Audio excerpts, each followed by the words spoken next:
takes careful preparation and proper planning in order to execute a socially engineered scheme.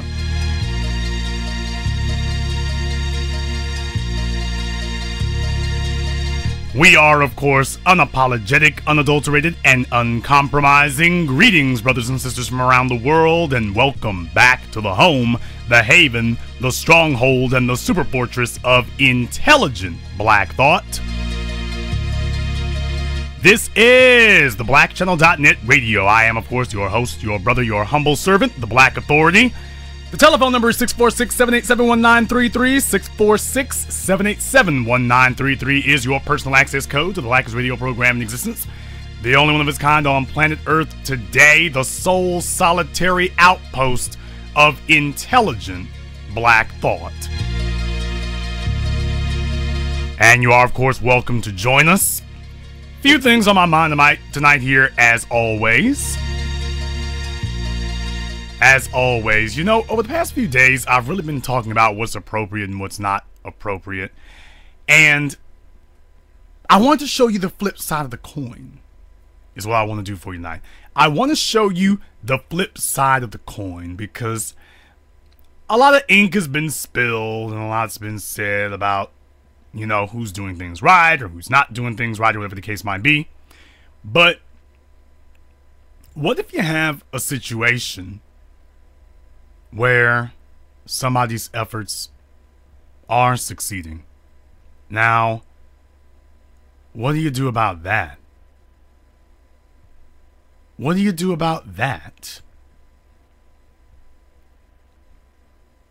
Because if their efforts are succeeding,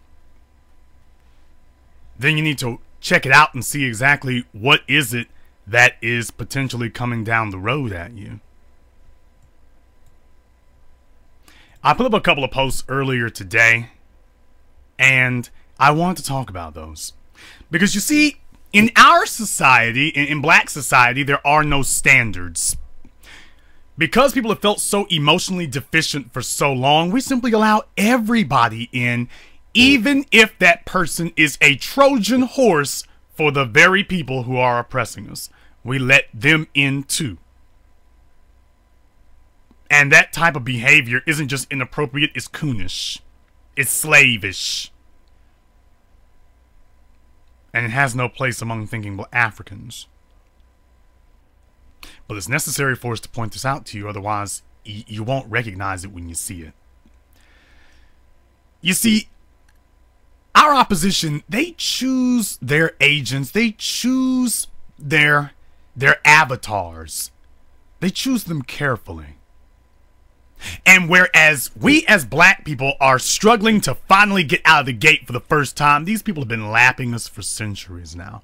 They just have a system and a pathology in place that they simply just rev up every decade or so. And right now, we are smack dab in the middle of a cultivation phase. They are currently cultivating the next generation of acolytes and avatars and agents who will sit within Black society, ostensibly be talking to Black society, but in fact, they are simply white agents in blackface, and their job is to come and sit among Africans and say to us the things that their white masters cannot say, because if their white masters said it, if their white masters were the ones saying it, we would immediately recognize, hey, this is a bad guy. But they send in one of your own. And one of your own comes in speaking his philosophies, speaking his edicts.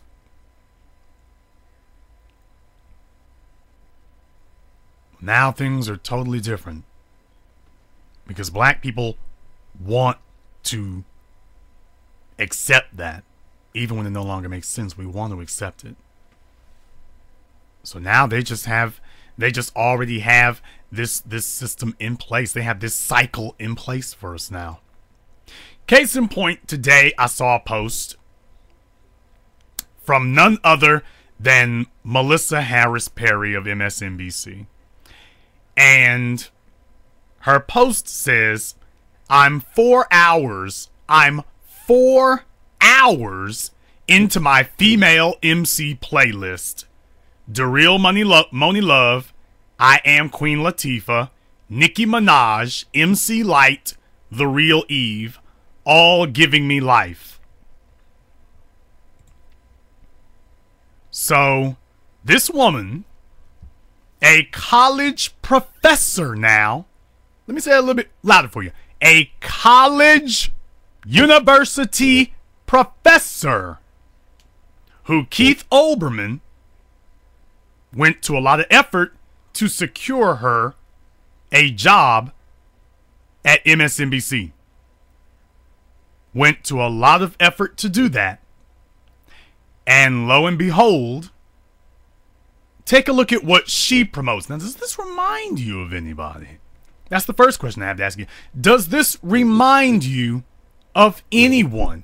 A woman who's supposed to be operating at such a high level, and yet she goes out of her way to dip down and to reach down into the cesspool and to bring up the dregs.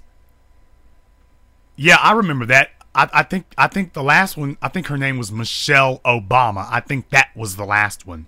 As she was dancing the Dougie and telling everybody that she wished that she could have been Beyonce. No, brothers and sisters, saying that plain and simple so that you understand that.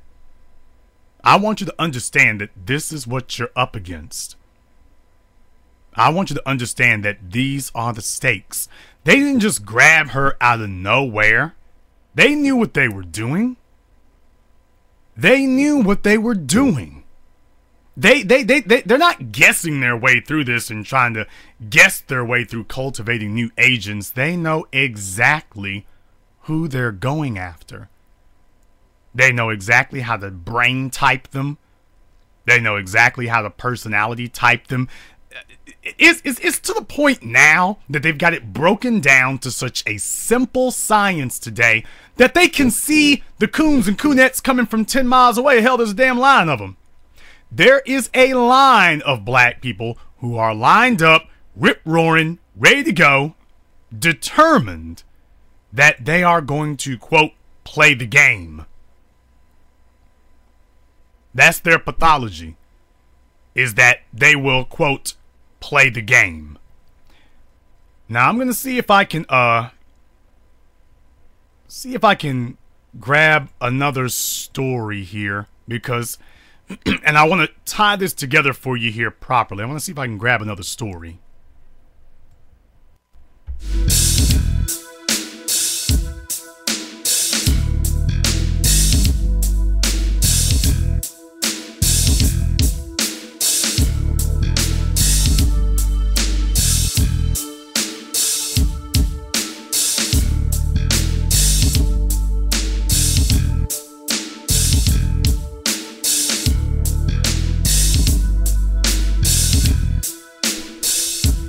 Have to have the right tone for that. I figure I better go ahead and do this how it needs to be done.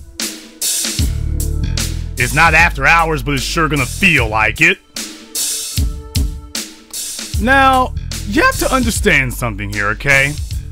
You have to understand something. When I talk about Issa Rae, I want you to understand, I actually admire what she has accomplished. For what Issa Rae has accomplished, I actually admire it. I actually admire it because as a filmmaker myself, now I'm a guy who actually worked the cameras and actually did filmmaking, but as a person who's had to get that kind of thing together myself, I can actually understand the effort and the perseverance and everything that goes into that. I get it. That's not lost on me. What I have a problem with is how you got there. Not the fact that you got there, but, you know, there's a certain sleaze involved because we look for the turn. We look for the turn. And with Issa Rae, the turn established itself very early on. Now, for those of you who don't know, Issa Rae made an online web series called Awkward Black Girl, where basically she's trying to pass herself off. It's supposed to be her talking about herself, and she's basically trying to pass herself off that she is a nerdy black girl. She doesn't speak Ebonics. She doesn't hang out in the hood. You know, she's one of these upper middle class black people. Wasn't raised in the hood environment. And that she feels awkward because of this. That she's not doing what a lot of black folk are doing, so she feels awkward. Not a day in the life of a black girl, but just awkward. So, it follows her around through these comic adventures. And at the end of season 1, well, the end of the first season of it, she holds a Kickstarter. And she's telling people, hey, if you contribute and get involved, you know, we'll see about finishing out this first season. Well, she asked for $20,000. She got over $50,000. Not bad. Not bad at all. Considering the fact you'd already had like 7, 8 episodes out there. Not bad. Not bad. So, she finished out the first season of Awkward Black Girl Online. And the season finale is where she has to choose between this black fella that she met and this white guy. Well, ultimately, she winds up choosing the white guy. She ultimately winds up going with him. And that's when you realized, yeah, she's angling to get this series was not made for black people. This series was made to use black people as a base audience so that she could get her name out there. And she would effectively be promising some white corporate structure that she would be able to deliver a black audience. That she will not put out a message that challenges you or threatens you in any way, shape, form, fashion, or manner. She is simply to do what Barack Obama and all your black politicians do. She is simply here to deliver a black audience to a white structure. That she's here to just get consumers. But she's not here to challenge you, and she's not going to put out a message that challenges or demeans you in any way. None. None. Well, just to make sure that she, after Awkward Black Girl, just make sure that she concreted her bona fides. She hooks up with none other than the scandal monger herself, Shonda Rhimes.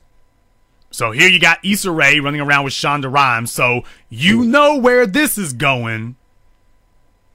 And now it's been reported that HBO is apparently, finally, going to move forward with some pilot episodes for a series that Issa Rae has pitched to them called Insecure. Now, I think she's going to actually be in it. Welcome to Tyler Perry syndrome. We wouldn't actually want to create more black stars, so Issa Rae will be in it herself, most likely.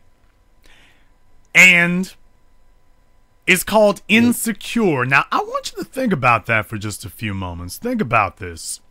Now, this is a black female, dark-skinned black female. She doesn't have her hair permed. She doesn't have it necessarily styled either, but she doesn't have her hair permed. She's the kind of dark-skinned black female that makes white dudes feel like they're dating something exotic because she's not high yellow and she doesn't perm her hair. So they just feel like they're conquering new ground. Okay, fine.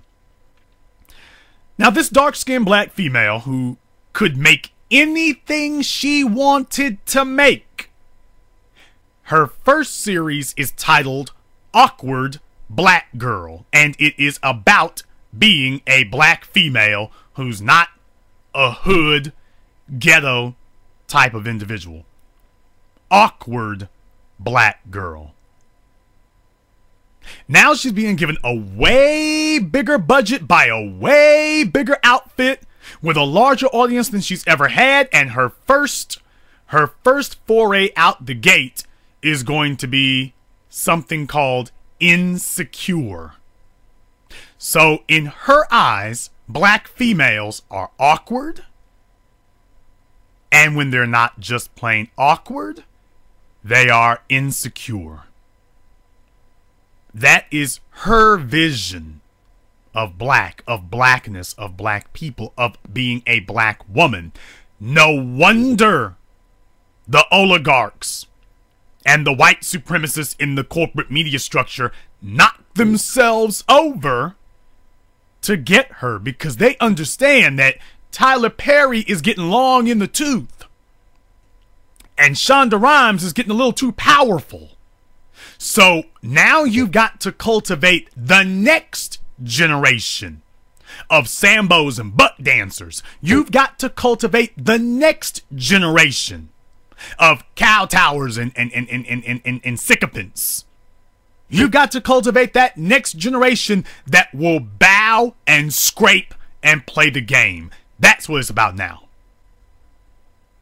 That's what it's about now.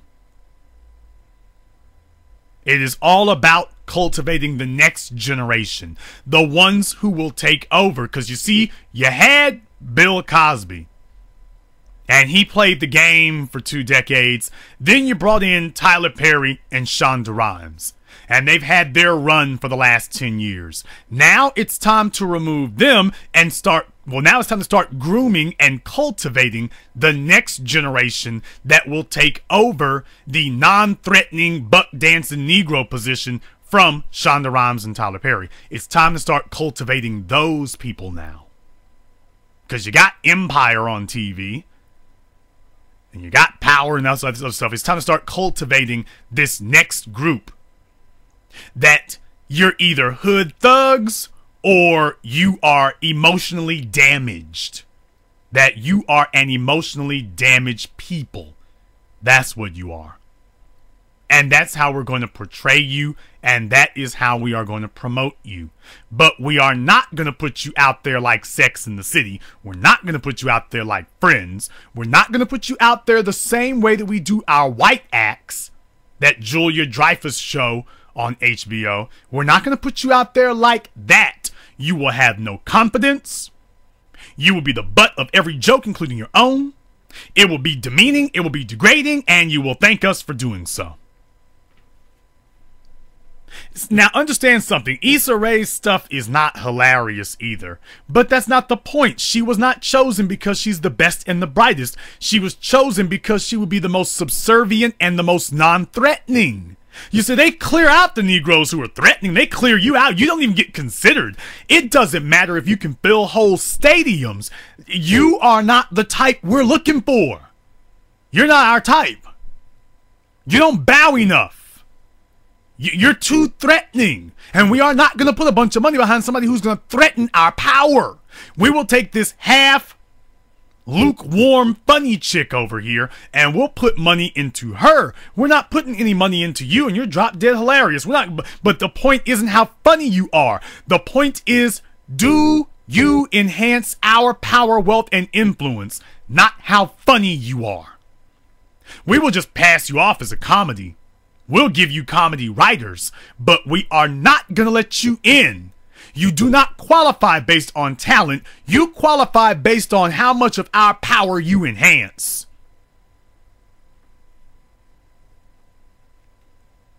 And that is the criterion upon which new apparatchiks, look it up, against which new people who uphold the order are chosen. That's the criterion. So that's why most of your black comedy on TV today sucks and stinks. It sucks and it stinks because they're not choosing your best and brightest. They're choosing your Wanda Sykes. They're choosing your Whoopi Goldbergs. They're choosing your Issa Raes. They're choosing people who will bow. And the fact that they're all female is a little ironic. But they got enough males who'll do it. They're just going for the females now because the males are getting a little too uppity. Tariq Nasheed, Jason Black, the males are getting too uppity. So the males are to the point now that the males are starting to flip the game. With the men, we flip the game. We go in, and next thing you know, we're telling you what to do. Tyler Perry is not threatening them, but the fact he's amassed so much power in his own name, as far as they're concerned, that's threatening enough. As far as they're concerned, that's threatening enough. They don't want to take a chance on another one like that. He is threatening enough by himself. Not going to look for that one to happen again.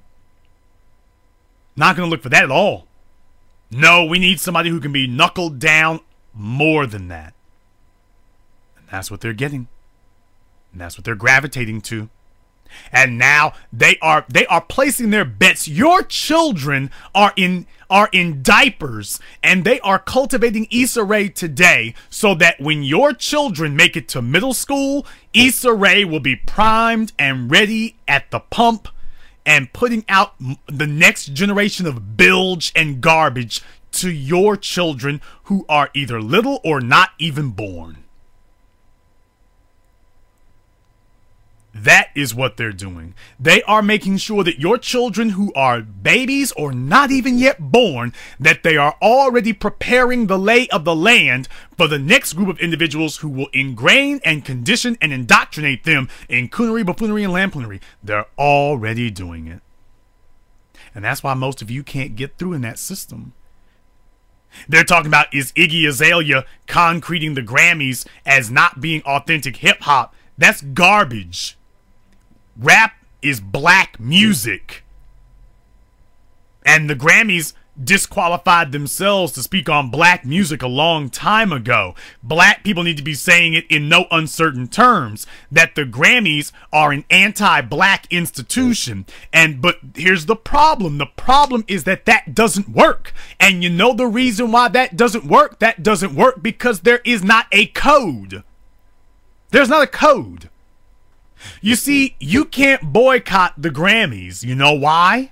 You can't boycott the Grammys, and I've taught you all this before. You cannot boycott a something with a nothing. You can only boycott a something with another something. And you can walk away from the Grammys, but where you gonna go? The Source Awards? That's not yours. The VH1? That's not yours. The American Music Awards? That's not yours. Wait, I got it. Black Entertainment Television. You mean the folks who own MTV? Viacom? Who owns BET? You're gonna go to their awards? The same guys who host the Grammys? You see, that's the situation that you find yourself in now. You find yourself in a situation where you don't have a safe place to go. Furthermore, how many of you as black people are going to enforce the code?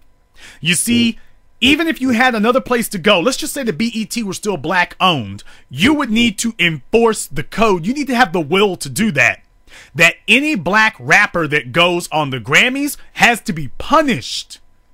You don't get the freedom to disrespect your people and break bread with individuals who are against us. You don't get to break bread with our adversaries and come back here and sell music. We need to have a whitelist. We need to have a whitelist where we say that these are the guys we don't fool with. These are the fellas that we don't fool with. You are gone. You're past. You're done. And then you must be ready and willing to enforce that whitelist. You must be willing and ready to enforce it. As a group, though, black people are just so mindless, groupie-minded, that we'll sit up here and kiss the ass of anybody if they sold 10 records a decade ago. We're still sitting up here tolerating whatever garbage they put out and whatever they do to us. T.I. was a bona fide coon a long time ago. Why did it take so long for black folk to sit up here and declare it? You all let him get 2 years down the road with Iggy Azalea. But you know why T.I. was able to do Iggy Azalea? Because you let Dre get away with Eminem. And by refusing to declare and proclaim rap music as black music and to hold that standard, by refusing to do that, you open the floodgates to everybody. Because Eminem was not the only one. Remember, they had Paul Wall and a bunch of them. They've been trying to get a bunch of them in here now. A bunch of these folk trying to grab white rappers. They could not wait to sell us out. They couldn't wait to do it. But where are black people to enforce the code and say, no, you can't do that? Where are we? Where are we to say that we will punish you, Jermaine Dupri, Nelly Fuller? No, not Nelly Fuller. Nelly, whatever the hell your name is. R. Kelly, Andre Young, T.I. We will punish you if you go off code. If you follow through with this, we will punish you. Where was black society to do that? Well, here you are. Here you are. Wondering where the years and the ability went. Well, there it went. There it went. Brothers and sisters, they don't elevate you in their society unless you meet specific criteria. They don't elevate you. They don't talk to you. Black Enterprise magazine talked to Issa Rae, and all she raised was $50,000. 7 AM raised over $100,000. Tariq Nasheed raised over $70,000 last time, is probably gonna blow past $100,000 this time. Black Enterprise did a story on Issa Rae. They have not come to talk to the black men. And what that is what I mean by they are already trying to show potential white companies, don't worry, we will not do things that are threatening to you. You can see we are already in line. We're already prepped and ready to give the message the way you want us to give the message. Not the way that black people need to get it, but the way you want us to get it. We're already ready to deliver our people into your hands. All you got to do is come pick them up. That's all you got to do.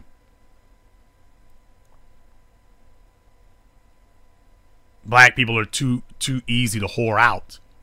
And that's why a code of conduct is necessary, because they don't let people up in their hierarchy if you're not their type, and we need to do the exact same thing. You cannot rise in our hierarchy if you're not our type.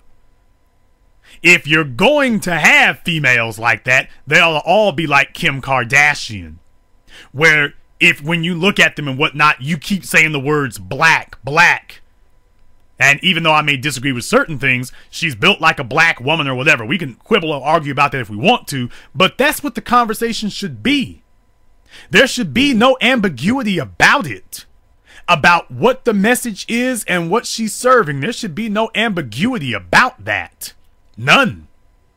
But a bunch of you have a little white supremacist on your shoulders, and that white supremacist tells you what to do, and he tells you that, well, you know, if we want to raise up, if we want to get raised up in the game, we got to play the game the way they want us to, so we better not say anything. We better self-regulate. We better self-manage. We better self-censor. Because we'll let anybody whore us out, but they won't do that, so we have to self-censor ourselves. Don't say anything. And everybody in black society thinks the same way.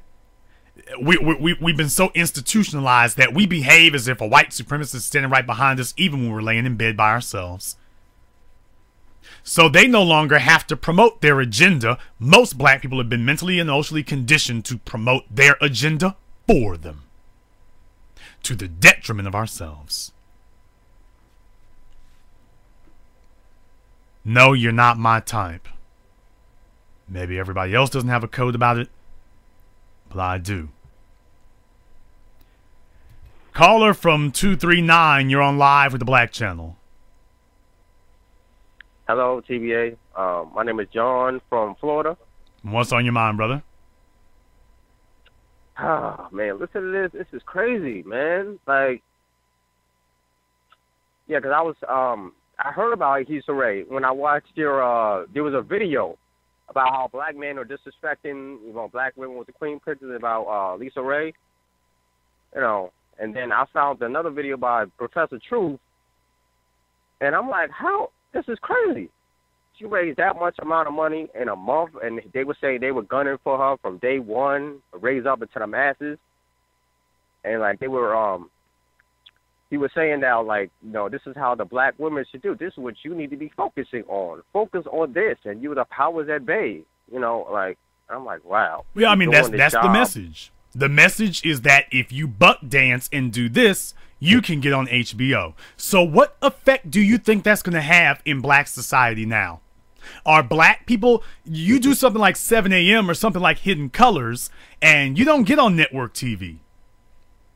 You don't get on network TV, even though 7 a.m. was a work of academic scholarship. I checked my sources. I researched it relentlessly. You could go to any college in America and all they can do is be angry. They can't refute a single word in it because I brought my facts. I brought my statistics. I brought my sources. I named sources in 7 a.m. So you can't refute the facts of it. So why is it that they're not lined up for us? We got twice as much money as Issa Rae, and yet they're not calling us. Now, how can that be that you call her? Now, what effect is that going to have in black society? Are black people going to be lined up to do a 7 a.m.? Are they going to be lined up to do a Hidden Colors? Or are they going to say, well, what's the highest I can reach? Well, I can be on HBO if I do what Issa Rae did. And and there's another problem with black people is that we sit up here and compare ourselves to the lowest common denominator for everything else. When it comes to marriage, when it comes to poverty, for everything else, we compare ourselves to the lowest common denominator. But when it's time, when we enter a circle where white influence is possible, all of a sudden we start looking at them and comparing ourselves and saying, well, what's the most I can do to try to be there when you got black folk around you? So that's inappropriate to begin with. They don't want to sit up here and compete against white folks socioeconomically, but when it comes time for attention, all of a sudden they start comparing themselves to whites. Well, how can I be up at the very highest level? Well, why couldn't you be doing that every day of your life already? Well, I wasn't motivated. No, you just didn't think there was a pat on the head from the dominant society. So as black folk, think about the effect of them elevating Issa Rae. She went from YouTube to HBO. Do you know what a and they ain't gonna put no money behind her. I wouldn't be surprised if she doesn't last 3 episodes, but do you know the colossal effect that that's gonna have? That she went from YouTube to HBO. Do you know what effect that's gonna have on your coons and your frauds and your clowns? Do you know what that's gonna do to them? That's gonna super energize them. For them to say, well, hell, if she was able to get to HBO by kissing these people's asses like that, watch what happens when I really get down on it. Why, I should be able to make it to HBO in 6 months. Watch me dance a jig, boss. Watch the jig, boss. Yeah, but the thing is, it's possible without getting a pat on the head and dancing a jig. It's possible. You already demonstrated that with 7 a.m. and with the Hidden Colors. No, you're not going to you're not going to get to HBO. You can put out your own product, okay? But what if putting out your own product? I own 7 a.m.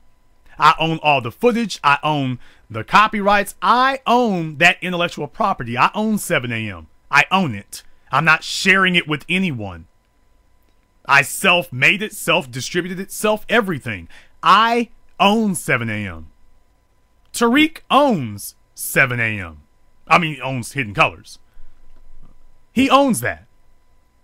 Now, if your goal is complete control and ownership, that's one thing. But brother, what if that's not your goal? What if your goal is to be on HBO?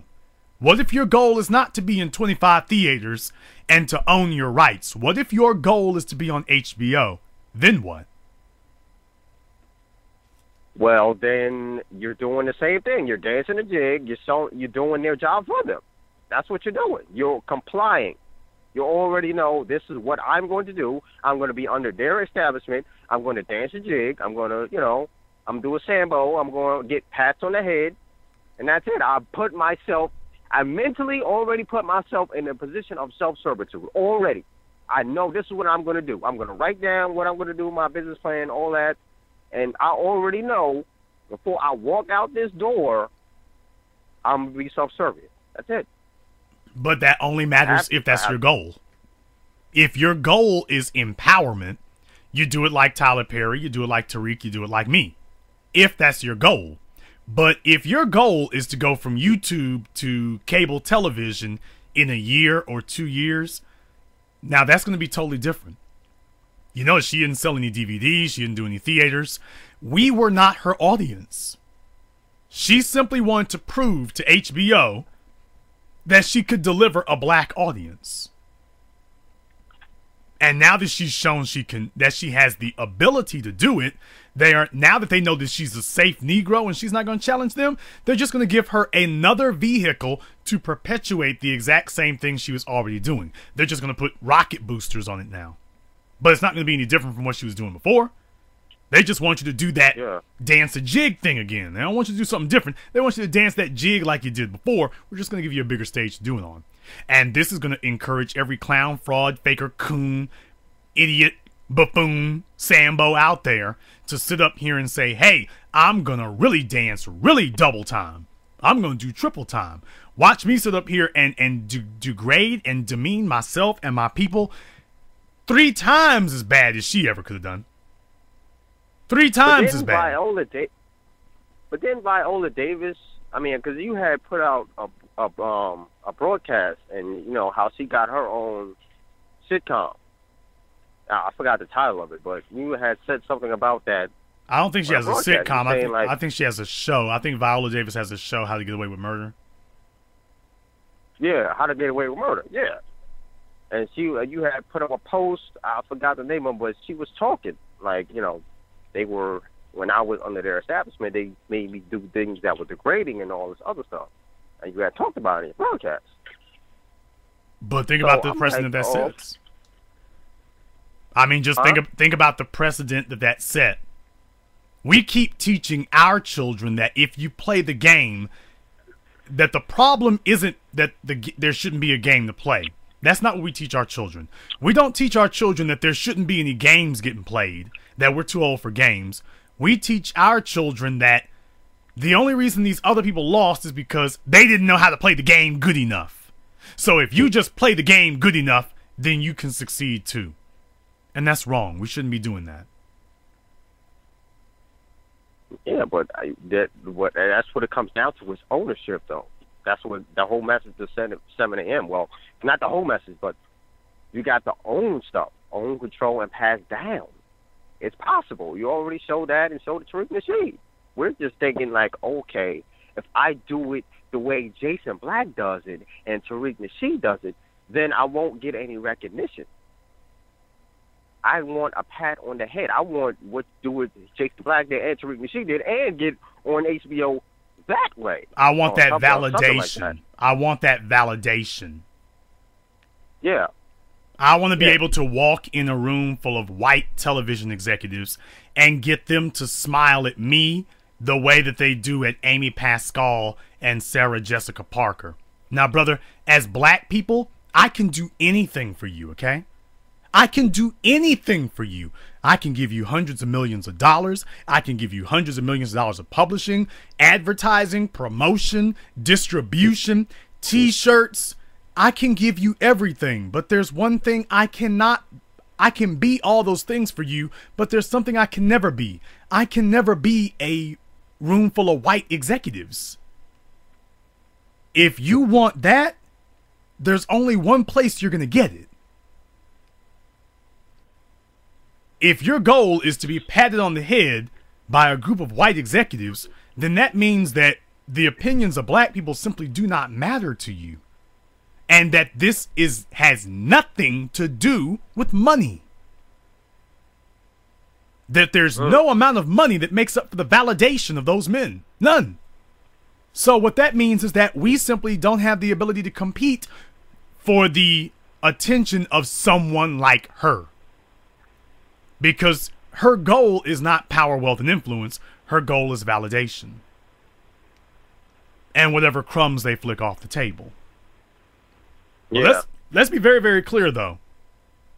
Whatever she does at HBO, she doesn't own it. You own nothing that you bring to HBO. Floyd Mayweather is the only person who brings something to HBO that he actually owns.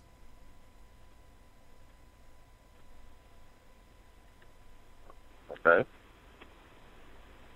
But it's crazy though, because it sounds like, I mean, they make it seem like it's impossible for us to do it on our own, though. Well, I must go to them, get a pat on the head in order, like, it's, I mean, well, you did say white supremacy is global. I mean, I already understood that.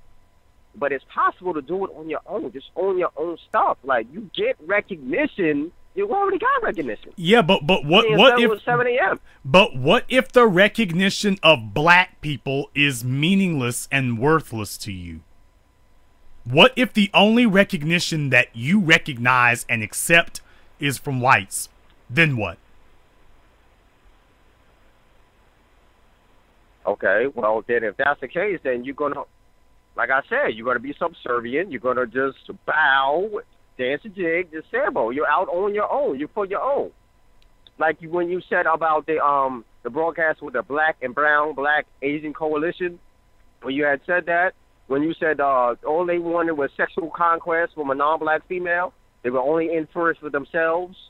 They didn't care about us. That leaves us destitute for, you know, anything to happen.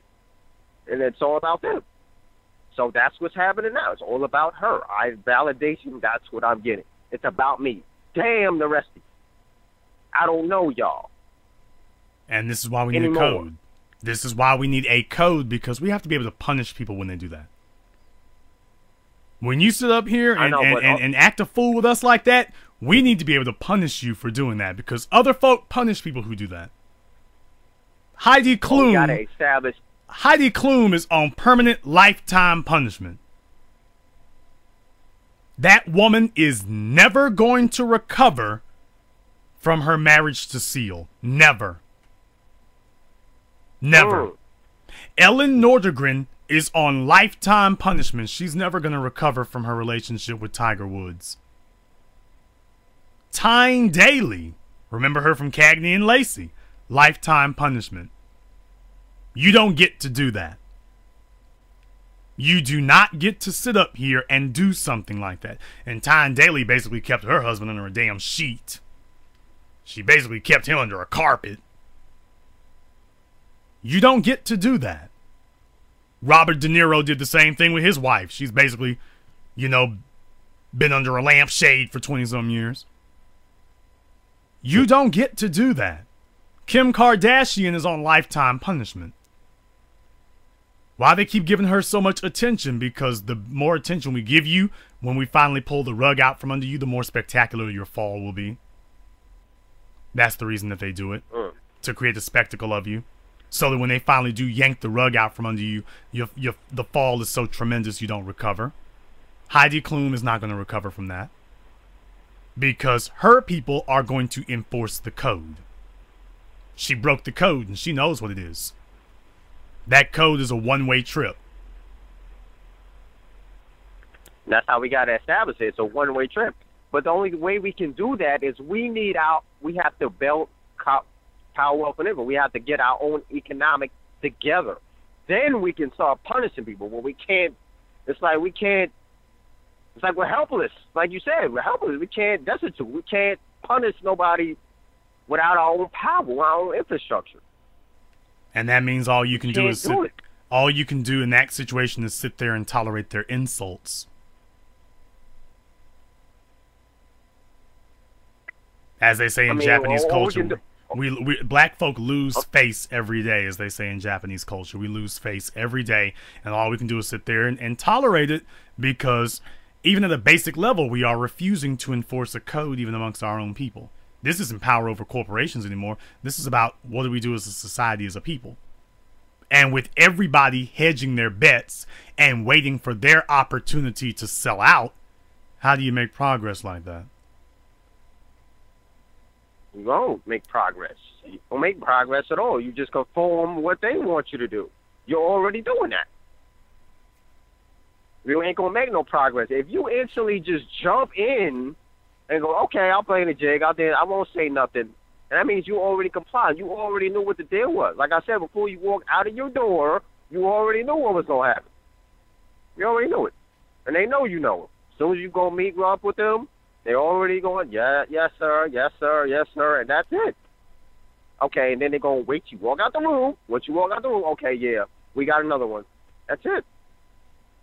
Now they're going to do our job for us. For us. That's it. But we have to cultivate our own infrastructure, our own economic game together. That's what we got to do. And there's no way around it. It's not an option. There is no third category. Like you said in the last days of the Benwich broadcast, it's either black empowerment or either white supremacy. There is no in between. There is no third category. That's it. It's unescapable. I'll let you have the last word. I mean, Jason Black, I appreciate the 7 a.m. Keep up the good work. And I'm looking into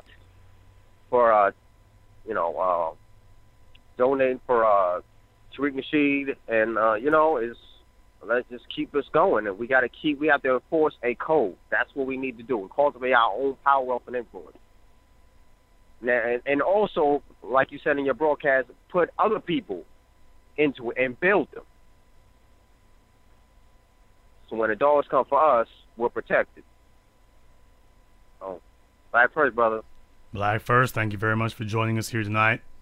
Hidden Colors 4 coming up the pike, of course. Definitely white supremacy is having fits right now, and we are very, very glad to give them fits.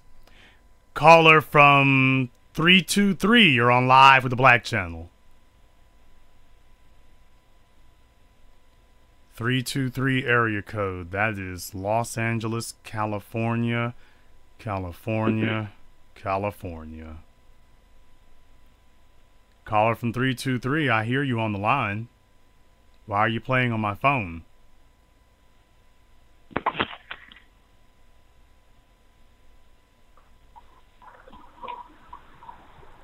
Coonery reigns. At least in some folks. Caller from 951, you're on live with the Black Channel. Just listening.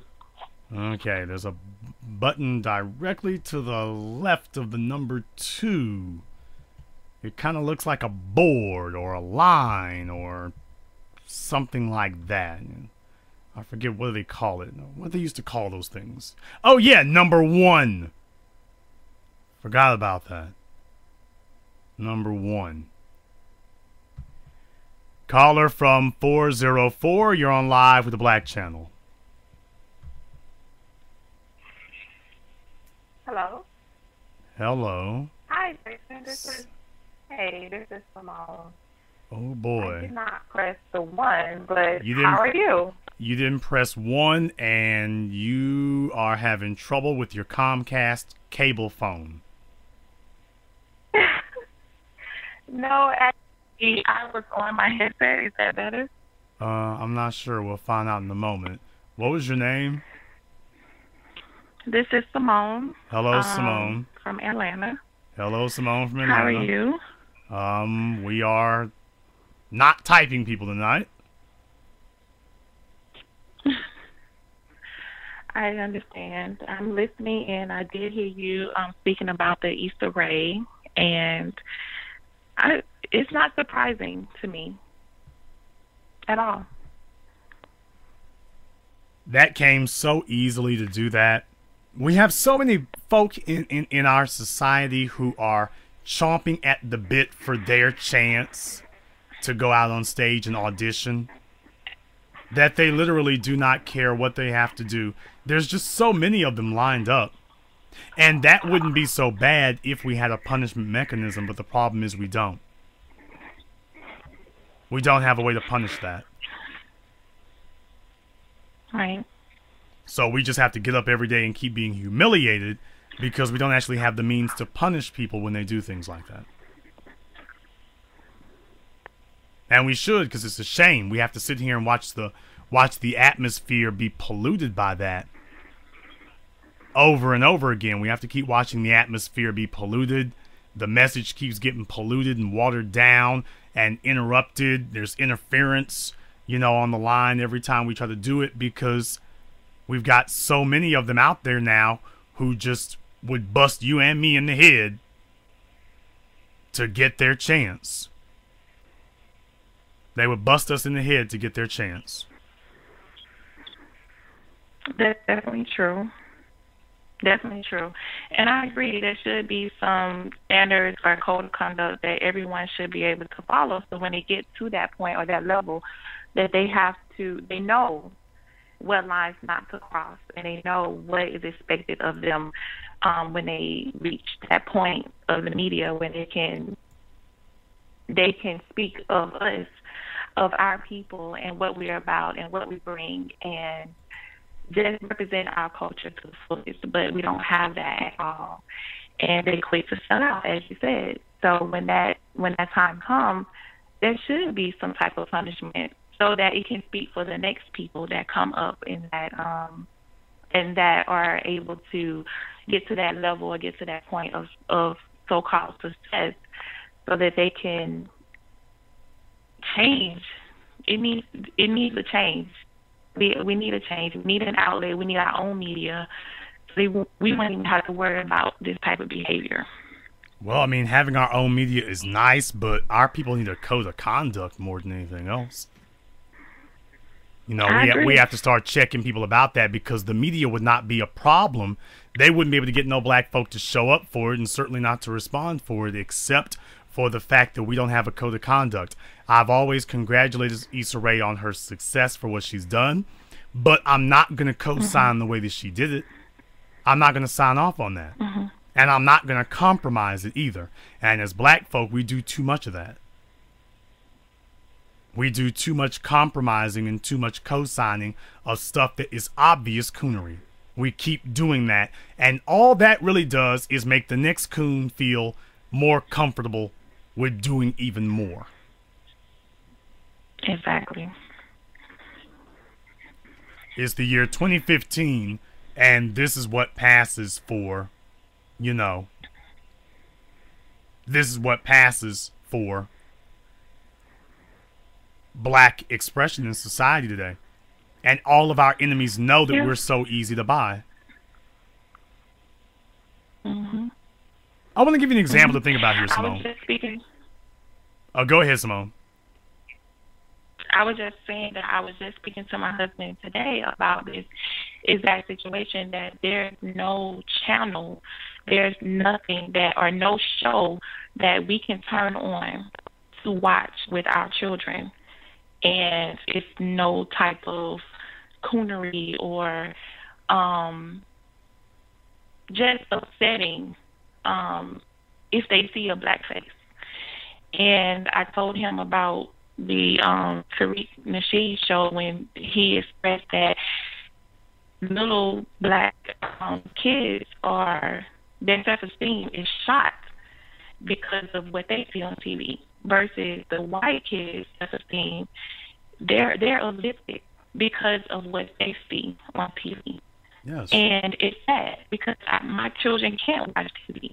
We don't have cable for them to even be able to turn on things. We monitor what they watch by movies and DVDs that we supply for them, but it's really sad.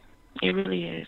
Well, I mean, like I said before, you know, the only black lawyer that I know of on TV like that is, you know, Jessica Pearson from the USA TV show Suits. And that's pretty much it. They give their children images that, as you said, uplift them. And meanwhile, they make sure that our children have images that just show us in the most buffoonish manner possible. The only thing they will promote you as are drug dealers, criminals, and hoes. And now they've added a new element. For black females, there's a particular disdain. And I mentioned this before in my video, Hollywood Whorehouse. They keep portraying black women as emotionally unstable, emotionally undesirable, physically undesirable. They did it in True Blood, The Wire. They just have this steady drumbeat of that. Let me give you a brief rundown here, everybody, okay? Let me give you a brief rundown. Okay, and I know I can go on much longer, but you have The Wire. You had 3 black females on the show, and I think all 3 of them were lesbians. All 3. Now, homosexuals are only 4% of the population, but they are apparently 100% of the black women on The Wire. On True Blood, pretty much almost the same thing. You had Alfre Woodard and as Lafayette. He's the black flaming homosexual. And his cousin Tara, who later becomes homosexual. I thought you were born heterosexual or born gay. I didn't know you could become it, but okay. Apparently on True Blood, you can become gay. But the real thing is Lafayette and Tara's mothers are both of them, mentally unstable. Well, they were. This show's off the air. But both of their mothers, the only two black characters on the show, and both of their mothers are both mentally unstable. One had been committed to a home, Lafayette's mother. And Tara's mother might as well have been in a home. She was ranting and raving and screaming all the time. She had to be restrained and subdued. They took her to a damn witch doctor. And remember the witch doctor from the show? I'll be back to her in just a moment, too, by the way. Oh, I ain't forgot. So let's mosey on down the road, if we will. Boardwalk Empire. The only black folk on the show. Gangsters and thugs. Now, let's hop over to a different network. Maybe it's just that HBO just has it in for us. You know, Time Warner and everything. Let's give another Time property an advantage here. Or at least dealing with Time Warner's characters. Now, you've got your television shows like Arrow. They've got John Diggle, who is the black character on the show, who is the sidekick to Oliver Queen, the Green Arrow. And he is the damn bodyguard / driver. That's right, 21st century, and he is driving Mr. Daisy. Well, maybe this is just an aberration. Maybe this is not a steady drumbeat. Let's switch networks. Comcast, surely they will do better. There's a hit show with James Spader, Blacklist. And there's an African on this show. He's not just black, he's an African. And James Spader's character is named Red Reddington. And the black character is his bodyguard / enforcer / driver. I mean it literally. He's got this Mercedes S-Class, and he sits in the back seat while his black driver bodyguard drives in the front seat. This is not 1915. This is 2015. 20 years after the uproar over driving Miss Daisy, and they are portraying you being butlers and servants and attendants more now than they did when Driving Miss Daisy came out. They are not easing off the pressure. They're stamping down on the gas pedal. They're not easing off of it. And I could keep going if you like. You had, you got that show, Under the Dome. Remember the black witch doctor from True Blood? Well, she's not just a witch doctor this time. She's a married lesbian. Married to a white woman. Wanted to make sure we got that in there for you. There are other shows. There's this TV show that Isaiah Washington is on. I forget the name of it. It's some space show. And they send all these teenagers to Earth, which is a ridiculous, preposterous concept. And his son is one of the kids who gets banished to Earth. And he makes it all of, I think, 2 episodes. Pretty much the only black character of note. He makes it all of 2 episodes before he gets stabbed in the neck by a little girl. A small little girl. And that's what kills him. My point is, take a look at the way that they keep battering these images home. You are not, BR Stars in the chat room, the 100. I think that's correct, the 100. They are not going to stop doing this. They've been doing it to us since they rolled the first frame of celluloid. They are not going to stop. Because it's not in their interest to show us in a superior position. They're not going to do that. Not only is it not in their interest to show us superior, they're not going to show us as equals. Forget superiority. You cannot even be our equal. You cannot be. And we are sitting here waiting for them to start cultivating that for us. But even worse than that, we are not insisting on a code amongst our people.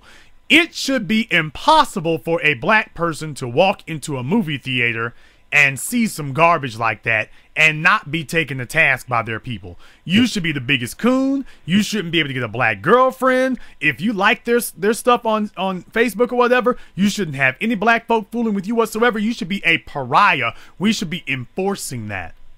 We should be enforcing that, because the bottom line, Simone, is that you do not have a right. Everyone has the right to freedom of speech, and everyone has the right to freedom of thought, but you do not have freedom to spit on your people. Now, you don't have that. And there should be a penalty to pay when you do that. But it's going to be up to us to enforce that penalty, because they're not going to enforce it on themselves. It's up to us to do that. But just take a look at the list that I ran off for you. These are not old shows. This is what's on now. This is what's available to see now, and I only named a few of them. We can keep going if y'all want to. Amazon has a show that they just developed called Hand of God. And they got a black female on there. Her first name starts with an E. And it's hard for me to pronounce. It's because I only saw it once, but it's some tongue twister of a name. Dark-skinned black female, very nice, and she is a high-paid hooker to Ron Perlman, who is the star of the show. She is a high-paid hooker for him.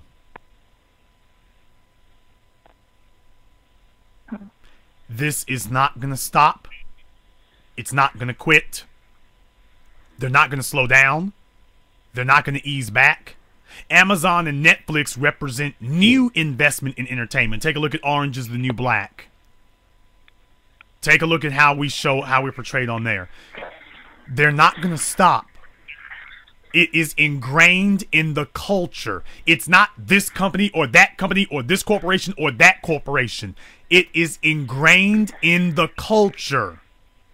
And we keep enabling them and emboldening them to come back and do worse every time they see that there is no strong, vigorous response from us against people who break the code. Every time we do that, we show them that it's okay to keep doing it. And they are just going to keep doing it even more and more until finally we get back to full-blown blackface on TV. And I'm telling you that's where it's going. And just remember, I was the first person to tell you that's where it's going. Would you say that this is a way for us to see our future unfolding in front of us? Because I think about the movies that were put out and the music that was put out in the 80s and 90s, and majority of that music was gangster rap, hip hop, gangs and things of that nature, just promoting a lot of violence. And that's what we started to see was a lot of gangster rap. Gangsters, wannabe gangsters, thugs, and gangs and things like that started to develop in the community more so than anything else. So do you feel as if this is what they're pushing on us, and this is a true way to tell our future of what we're coming up against? Of course, we have a lot of the homosexuality in our community now, but more so than ever, and the marriages, the black and white interracial couples, and even going back to the drivers, like how you're saying that driving Miss Daisy and the black drivers and things like that being servants to them, that this is what we're going into. Do you feel that the media is a good way to foresee that happening? What is media? Your national media is simply another way of saying our national communication.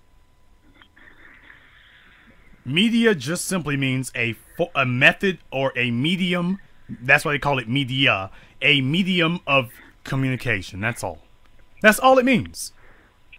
Take a look at how polluted the national medium of communication is where black people are concerned. Take a look at how polluted it is. Now, at the beginning of the 21st century, at the beginning of the 20th century, you put out Birth of a Nation. You put out Birth of a Nation. which was basically a terroristic threat against black people that you better not even look at or come near white women. Now, at the beginning of the 21st century, I tell you that it has not changed. How many TV shows do you see promoting a black man with a white woman? I'll wait. How many? All right. I can't really think of any. Now, how many TV shows do you see that show or promote black women, or should I say white men with black women?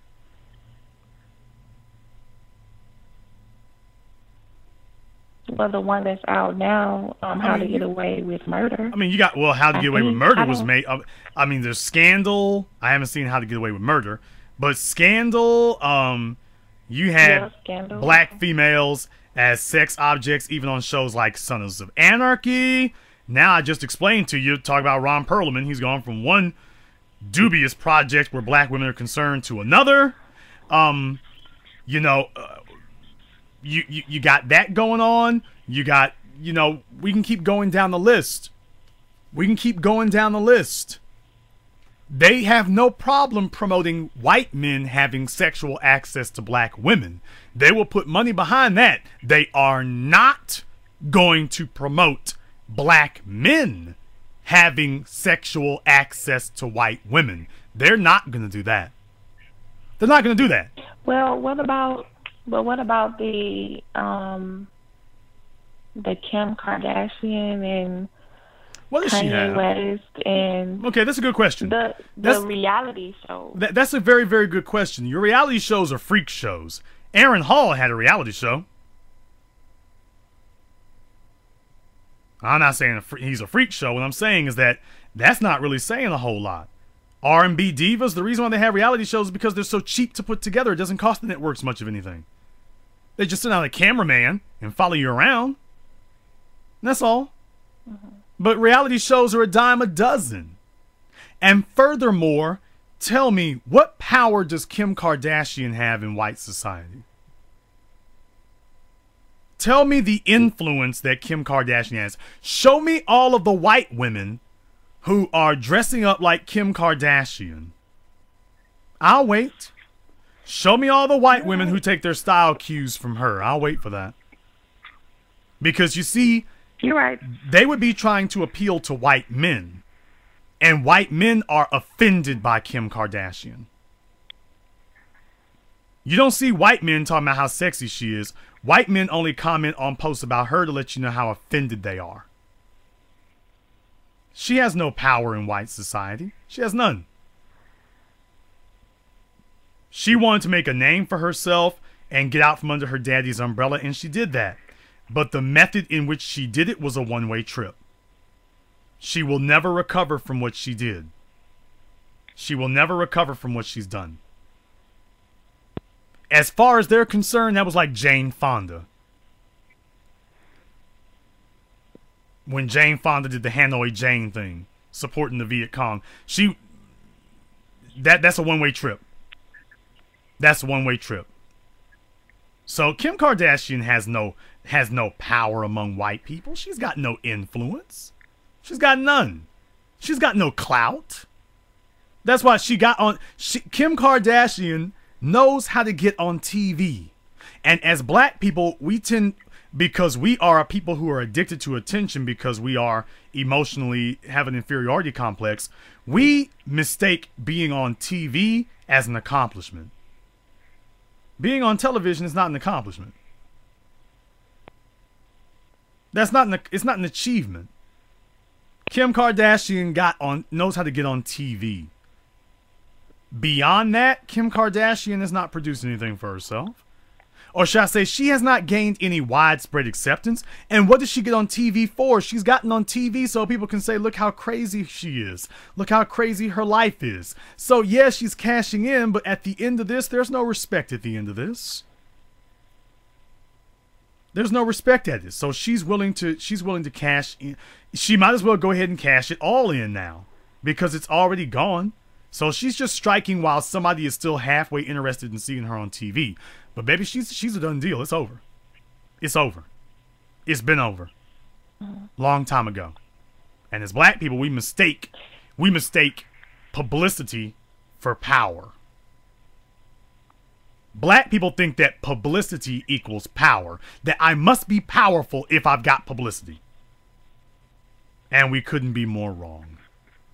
Furthermore, who was responsible for her reality show? Her?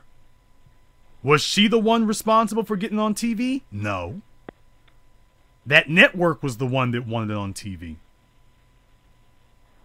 Because they saw a roundabout way of reaching a, quote, multi-ethnic demographic. And that was what they did. But beyond that reality show, Kim Kardashian has what? She's got Kanye West. That's what she's got. She had the shoe thing. She had the perfume thing. Okay, but are any of those things... Is she becoming the next Elizabeth Arden? I don't think so. Like I say, she might surprise us. But so far, we're what, 6 years into this thing? And she has yet to show us where she's cultivating any type of power for herself. So, we shouldn't get confused about how significant what she's done really is. Because if you don't have... Your phone's breaking up on you. What was that again? Yeah, the Comcast really, people. really strong and really hard. And the Comcast people are beating the brakes off your phone. You hear me now? They are taking a nightstick to your phone right now. Let me check and see. Let me just make sure it's not the Department of Homeland Security. Well, I guess that seriously happened again. I never lost connectivity to the internet. I never lost my signal. And yet, that happened. Again. So apparently somebody has decided that they're just not going to be agreeable. So I guess that's their preference to do that. Simone, I want you to see if you can try talking again. Yes, I'm here. Can you hear me? Yes, we can hear you. Oh. Okay. I was saying that I still feel as if they're still pushing that agenda, the interracial relationship, really hard on us, just as they're pushing the homosexuality agenda as well, really hard on us too.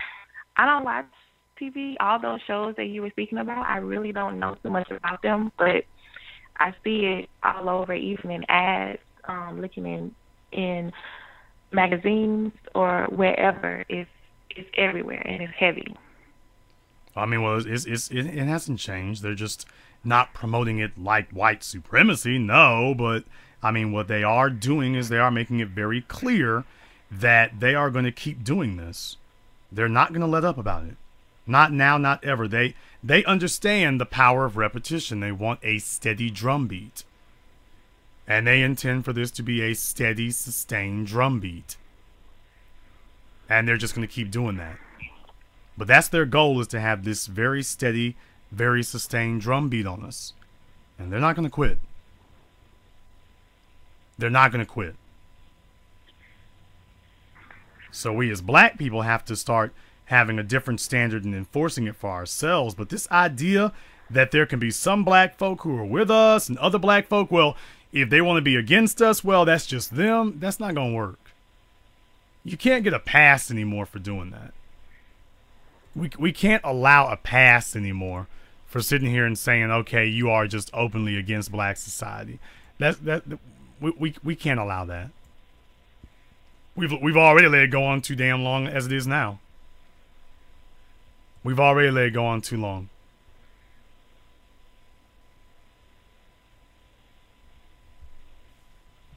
I'll let you have the last word. Black first.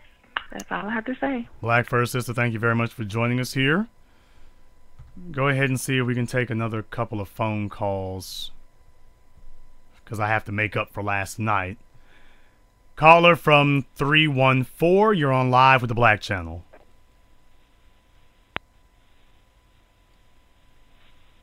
Caller from 314, you're on live with the Black Channel. If you're the Department of Homeland Security, you can just say hello. Okay, caller from 314 just dropped as soon as I said if you're Homeland Security. So I guess we know who he is. Caller from 202, you're on live with the Black Channel. I just tuned in, so I don't know what the topic is tonight, but I read your what do you call it, Facebook stuff. I really like it. Looking forward to seeing 7 a.m. So just tuning in and saying good job. Okay, well, glad to have you out there. It's the number one. You might want to get slightly acquainted with it. Caller from 404, you're on live with the Black Channel. Well, this is another caller from 404. Just listening, Jason Black. I guess it would be too much to ask them to follow the instructions. When I do that? Okay. This is what I mean. This is why I had to make up from last night. This is why I don't usually do that. If you all want to know why I usually don't take calls, it's usually because failure to follow instructions. In any case, brothers and sisters, it's not accidental. They don't choose the people that they put out front by accident. And we need to have a code. When you have publications like Black Enterprise Magazine that will go out of their way to promote the Issa Raes, and then go even more out of their way to ignore projects like 7 a.m. and Hidden Colors, you know that you've got an enemy in your midst now. Do you know how much work and effort it takes to try to ignore something like 7 a.m.? We were everywhere. We were all over TV. We were all over social media. We were everywhere. Do you know how much work and effort you had to go through to ignore us? Do you know how much effort you had to go through to ignore 7 a.m.? You had to go through monumental amounts of effort in order to ignore 7 a.m.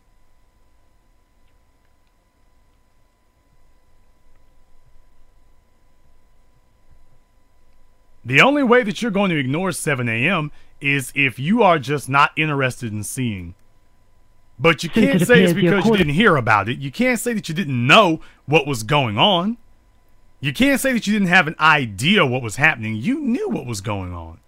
But they have made up their minds that they're going to serve the bad guys. They've made it up in their minds that they are against what empowers us because they've got a separate agenda. Now the question becomes, in black society, what are we going to do when we start encountering people and individuals who are off code? What are we as black people going to do when we start witnessing that? What are we going to do? See if I can take another phone call here. Let me get caller from 262. You're on live with the Black Channel. Hey, Jason, it's Melissa. I was calling in to see what was going on. Hello, Melissa. This is not Melissa Ortiz. This is the other Melissa. No, this is not Melissa Ortiz, but she's a wonderful woman herself.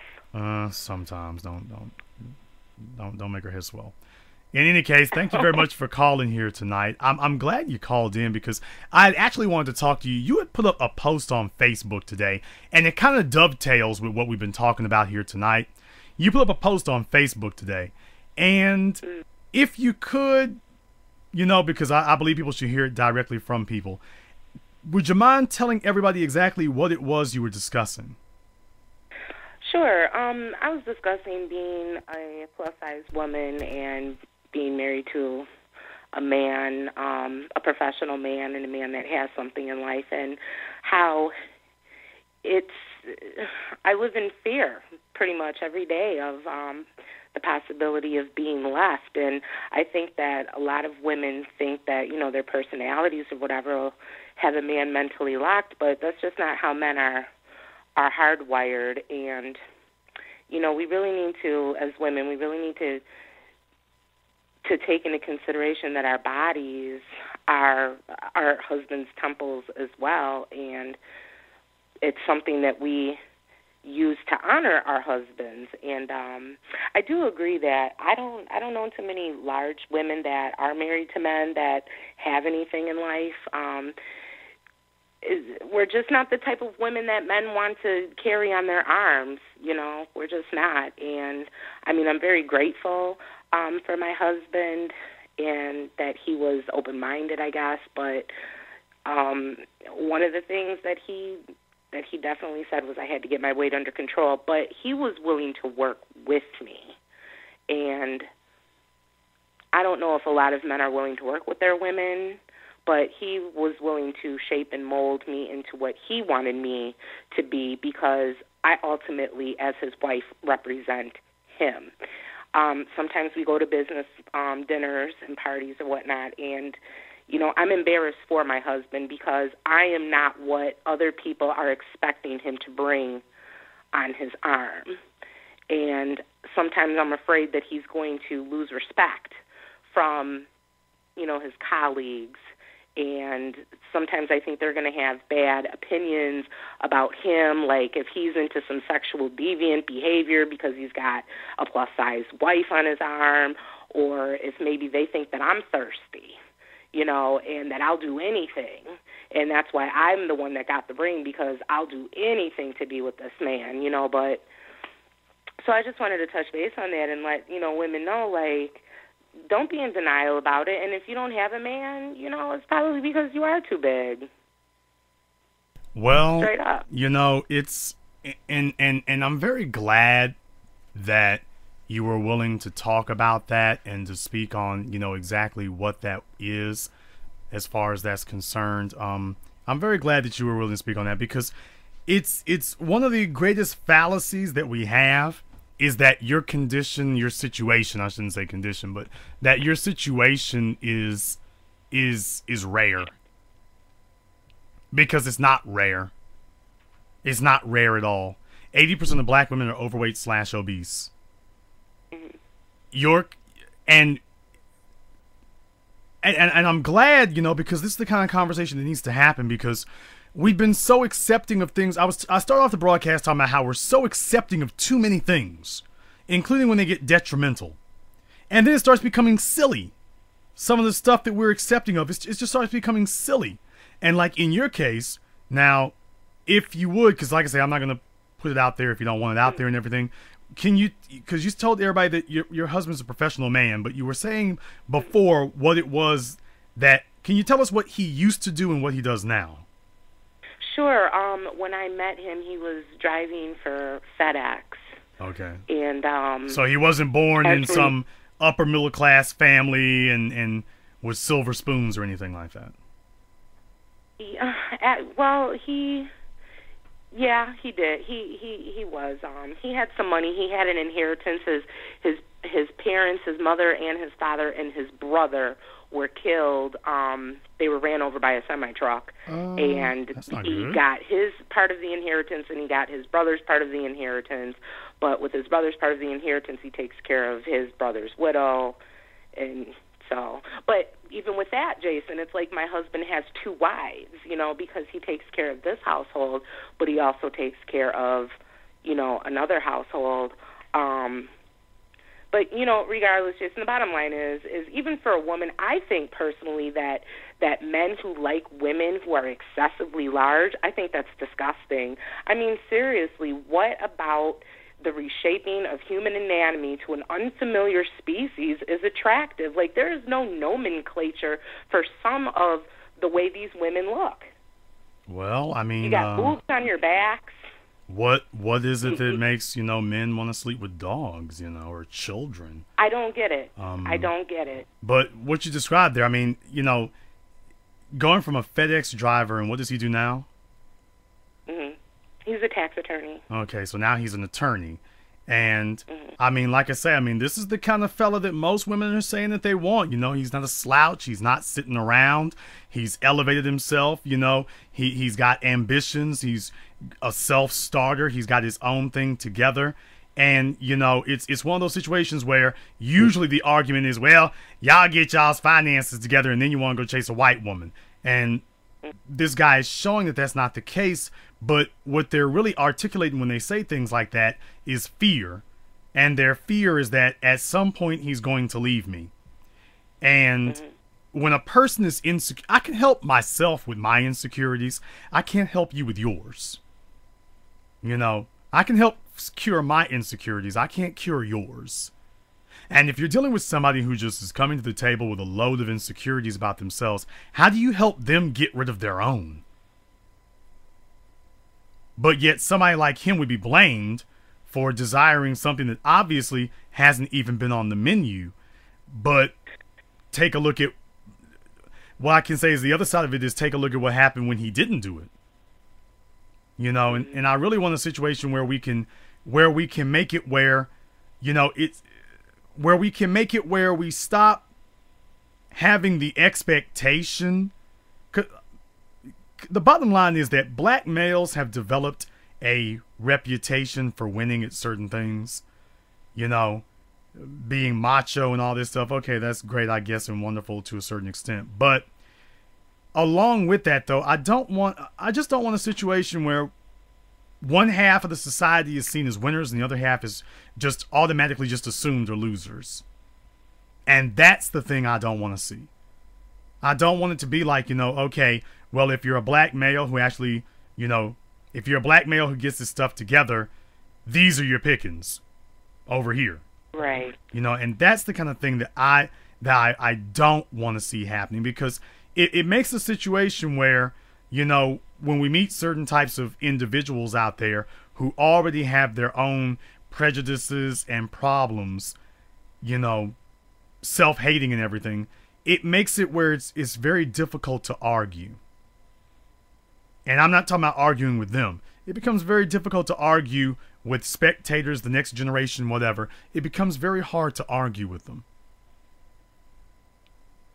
Well, you know, Jason, sometimes those prejudices, though, you know, of others, they do end up manifesting. I know in our personal, you know, relationship, my husband, he'll be 40 this month, and, you know, I'm 32 years old, and we don't have any children yet. And let's be honest about it, the reason why we don't have children is because I can't seem to continue to I can't seem to carry a child past 9 weeks.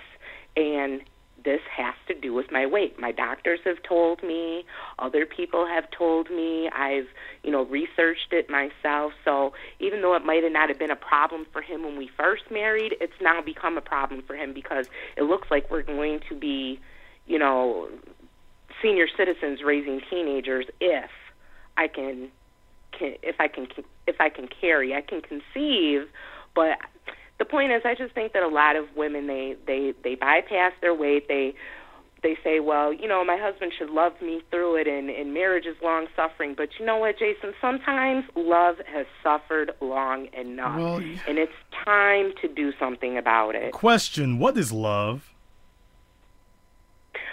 Well, in my personal definition, in my of love, personal it's definition, more of a verb. Okay, there is no real definition. Everybody's got their own perspective. There isn't a real definition. I do think that a lot of people misconstrue love with a strong admiration or adoration for people. They make it into an emotional type of word. Well, here's my thing, is that when a female sits up here and says that you should love me regardless of my weight, the first thing you have to ask her is, what is your definition of love? Because that's the same as saying you should love me regardless of my body odor. Right. Like an acceptance. You should accept it. You should lower your standard. You should deal with it, type of thing. Then that's ridiculous. I mean, it would be different if we were talking about something that was not in the way, like you should ignore my eye color. You know, it's like, okay, I'm black authority and this female's got blue eyes. Ooh, well, awkward. But, well, you should, if you love me, you know, that's something I can't do anything about. Okay, that's fine.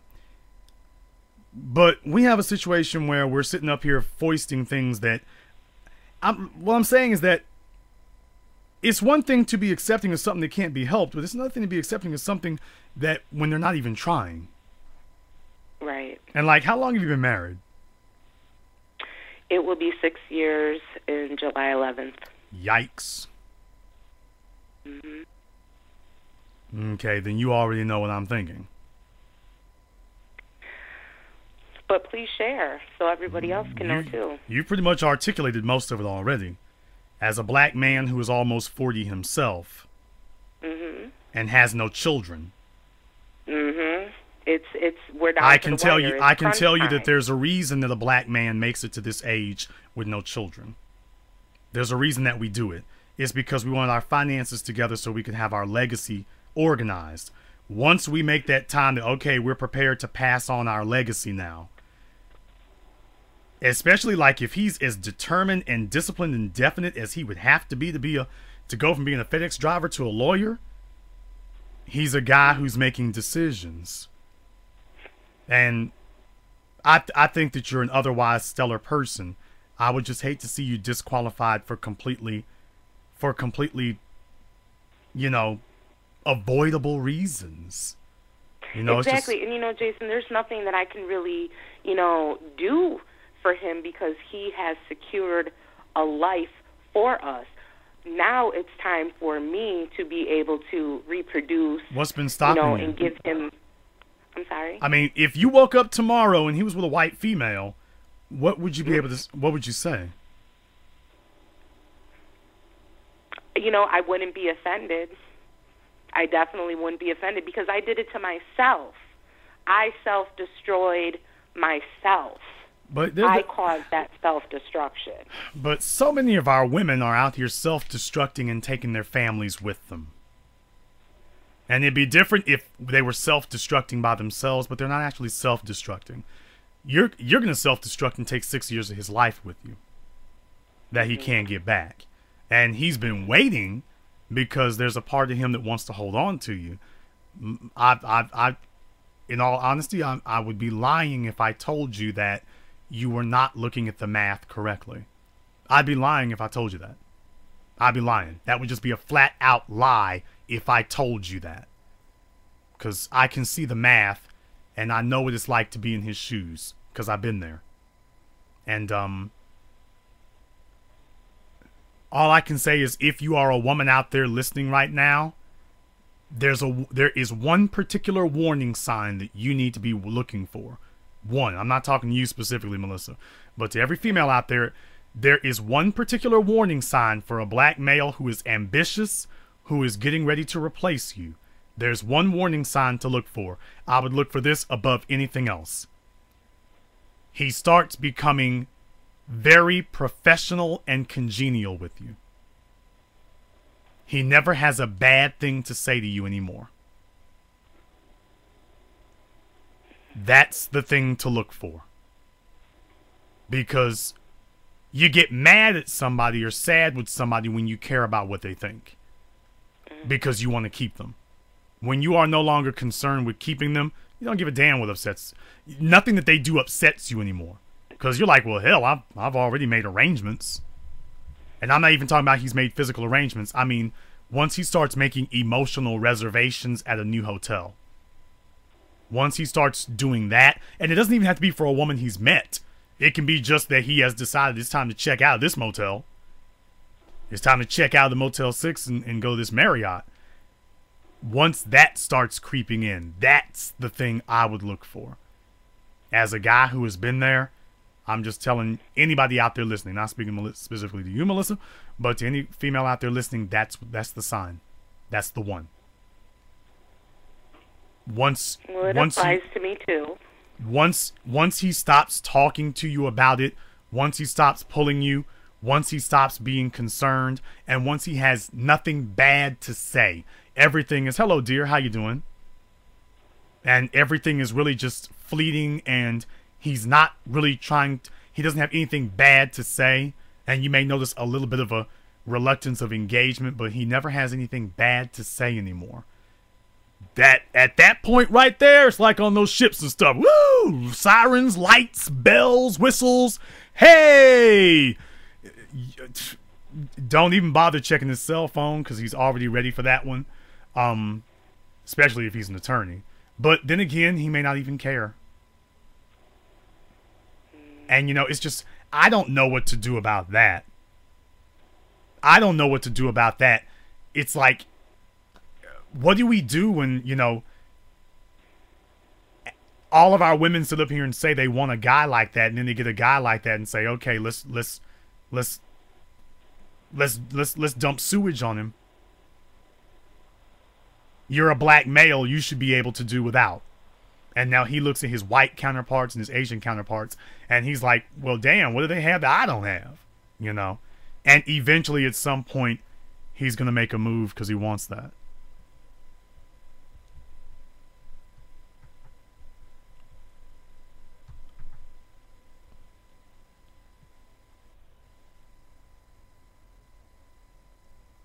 Eventually, he's going to make a move because he wants that. Eventually.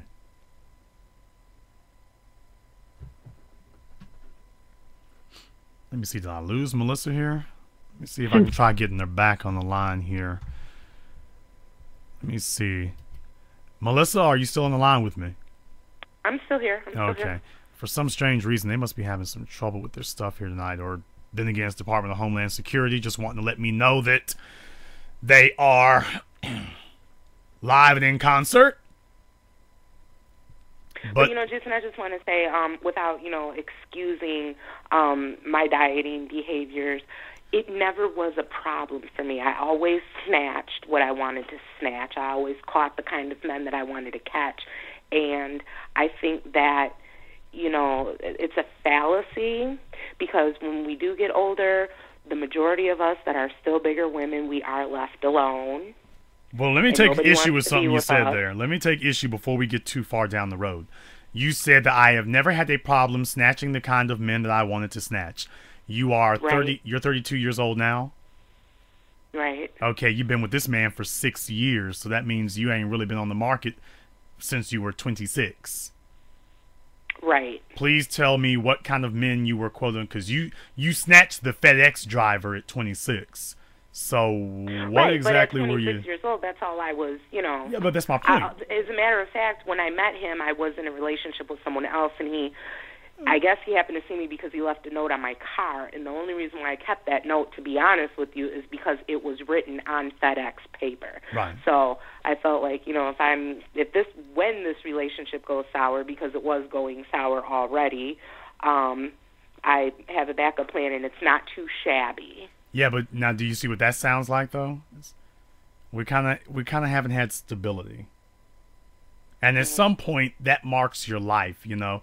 Because once you get into a pattern of living in instability, even when you finally do make it to a stable situation, you never actually accept it and appreciate it because you're just waiting for the rug to come out from under you for that one also.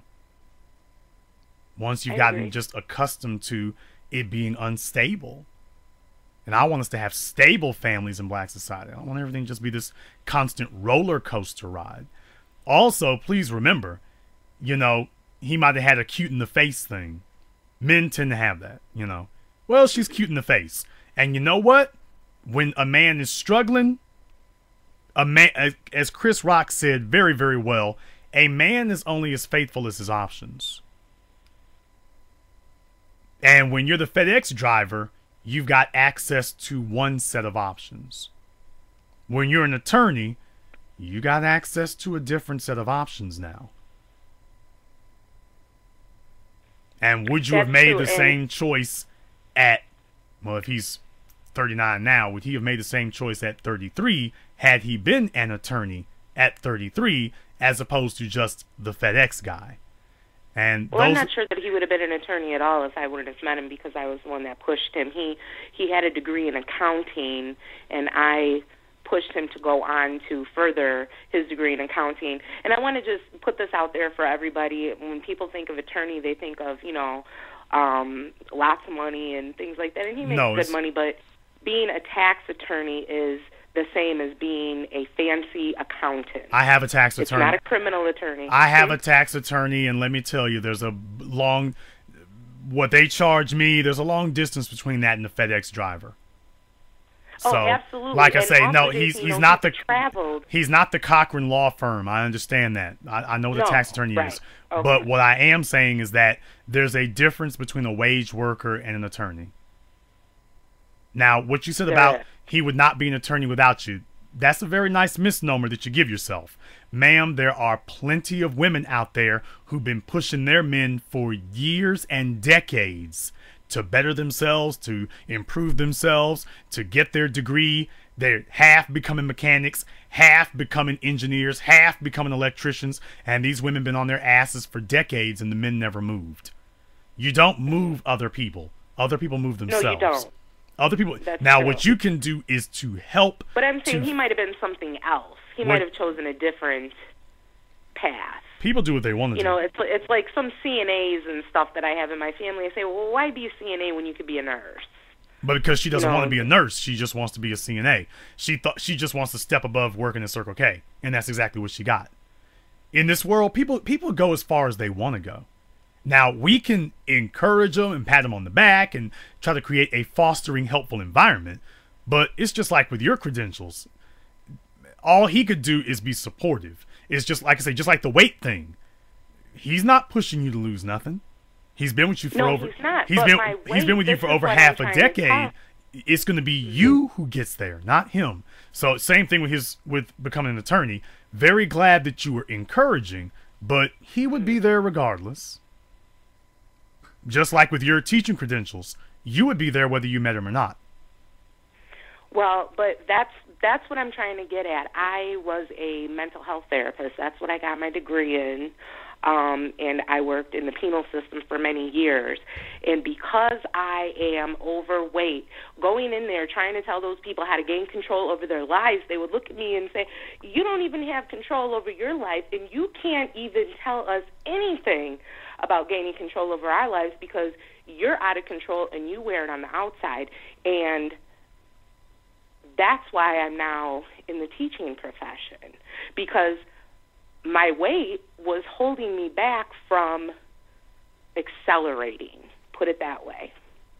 How many meds are you on? It did have to do with my weight. How many meds are you on for your weight? I'm sorry? How many meds are you on for your weight?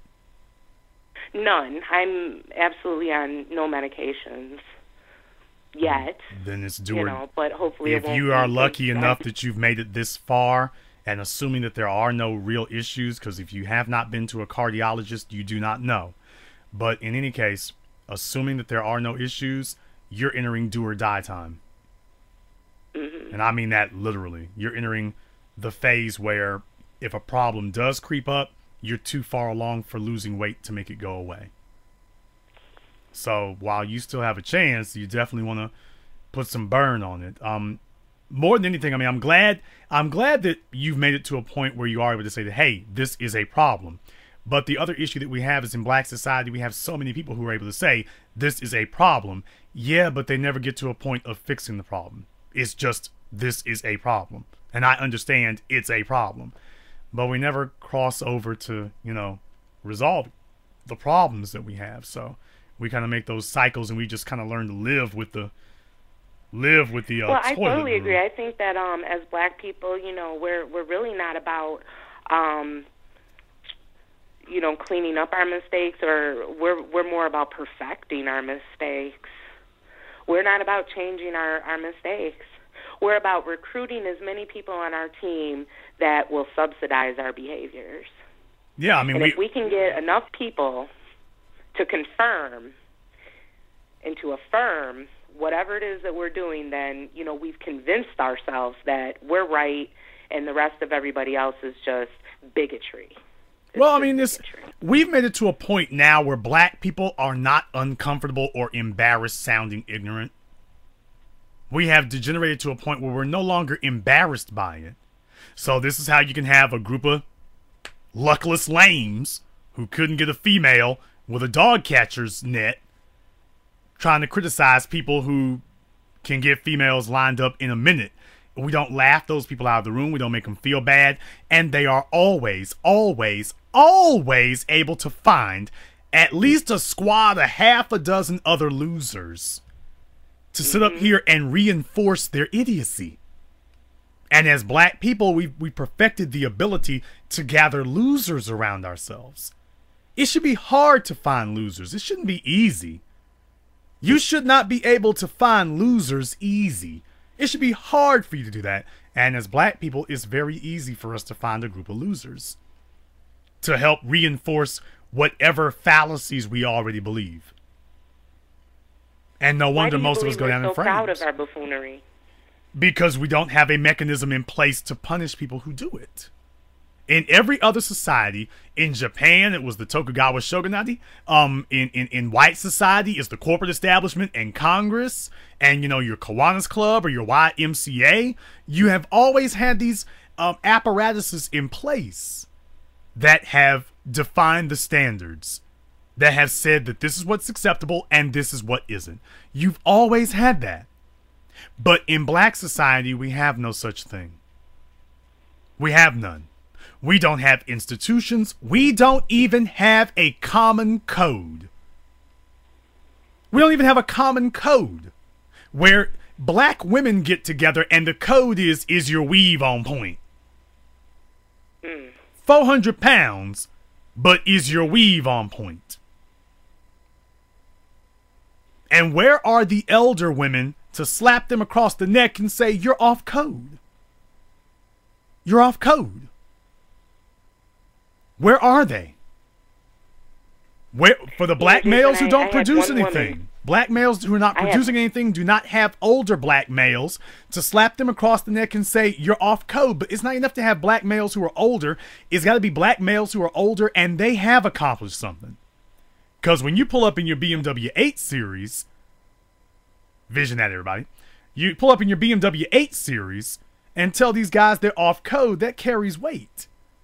But as black males, we don't have anybody to say we're off code. And even the few who do, most of them are not really in a position that, because the first thing we want to do is, because we learned it, from the society, the bastard babies learned it from their mammies, the deadbeat sons of the deadbeat fathers learned it from the deadbeat daddies, that when somebody tries to correct them, the first thing they try to do is look for the loser connection. Let's find the loser connection. And if I don't have any losers to reinforce it, I'll see if I can try to discredit the person in front of me because I want to be comfortable being a loser, and he's making me uncomfortable being a loser. So if you're not prepared before you go into that, you can't really change it. But right now, the reason for that, Melissa, in a simple sentence, black people have been poor and destitute and have been socially backward for so long that we have actually acquired a taste for our condition. Just like you can eat ramen noodles long enough and you develop a taste for it, you can eat human flesh long enough and develop, first you were doing it for survival, next thing you know, you start developing a taste for it. Well, black men have been dealing with fat women. They've been dealing with sloppy women. They've been dealing with drug addict women. They've been dealing with ran-through females. They've been dealing with sexually transmissible disease-ridden women. Black women have been dealing with losers and deadbeats and fellas who never follow through on anything. We've been dealing with that situation from each other for so long, we have acquired a taste for it. It's no longer embarrassing or humiliating. Hell, they got whole TV shows where they bring us out to make fun of us for it. It's no longer embarrassing. We're no longer embarrassed because we have actually acquired a taste for the bilge.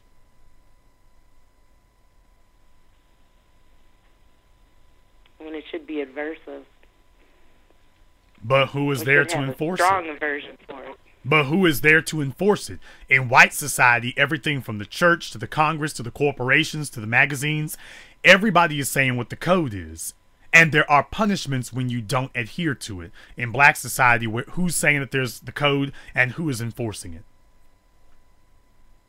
Right now, hood and ghetto culture is black culture today. Because the white daddy government is who is rewarding them for their foolishness. Thus, it becomes an enforcement mechanism of its own. A reinforcement mechanism. Where is the reinforcement mechanism in black society? I'm one guy who did the black female fitness motivation. I'm one guy. Now you got this plastic surgeon up there in New York, offering $2,000. I don't know if he was inspired by what I did, but if he was, great. But we're just two guys. We're just two guys.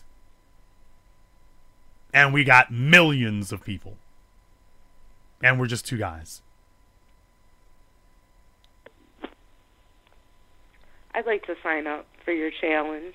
Well, I would love Why to. not? I would love to sign you up for it. We don't have it available right now. In a few weeks, I'm hoping we'll be doing that again, and there will be a twist to it this time. It'll be something that you want, but what I will do, I will definitely keep you available for that. I'll definitely keep you abreast of that. I want you to be involved for that going into the future, okay? Thank you. But more than anything, I want to thank you for actually explaining this, because you are not alone, Melissa. You are not the exception to the rule. Most black women understand that they are one false word away from whatever piece of a man they got getting up and leaving them. If he's halfway about something, she knows she's one false move away from that happening.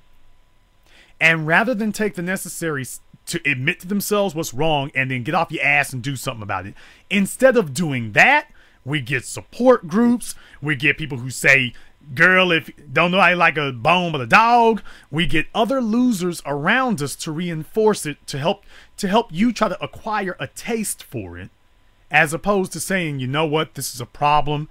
Thanks for coming here. Let's get this fixed. Because, like, white women have no problem taking their friends to the gym.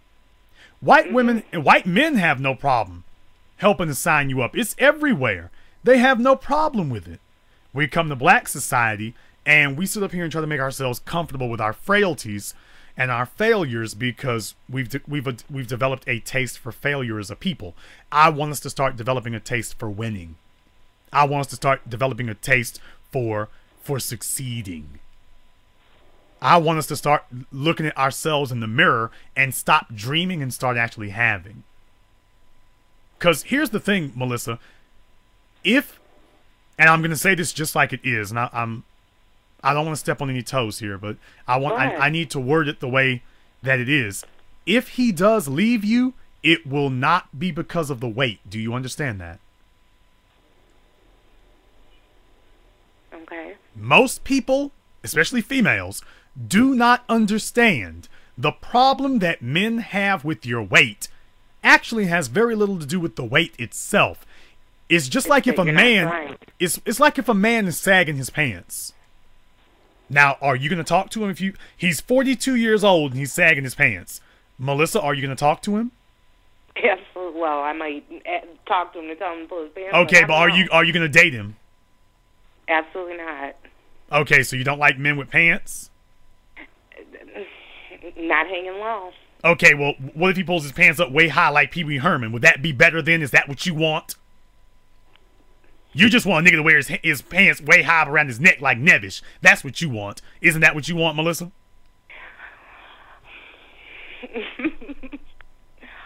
I want him to be appropriate. Okay, appropriate. Why?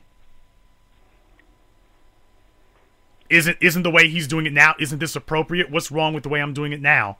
Why is this not appropriate? What's wrong with it? I didn't walk out the house naked. That's not how it was created. That's not what it was created for. That's not how it was created to be worn. Okay. Melissa, what you're trying to tell him, or at least I hope you're trying to tell him, is that it's not about the pants. It's about what the pants represent. If you cannot do something as basic as wear your pants in the manner in which they were made, why in the hell should I believe that any other facet of your life will be any different? Why should I think that? And like your clients made it clear to you, if you can't control what's on your plate, how are you going to teach us to control the rest of our lives? And now when this man starts thinking about his legacy and his children, all he knows is he's turning those children over to you.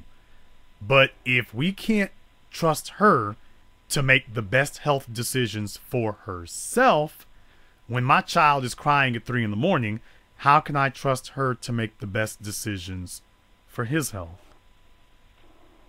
And at that point, he's got a decision to make for the safety of his own children. He's got a decision to make. Because he might be sleeping with you for a minute, but those kids are forever. That's what he's going to leave behind. And he's got to determine whether or not he really wants to make a permanent decision. It's not about the weight, Melissa. It's about what the weight represents.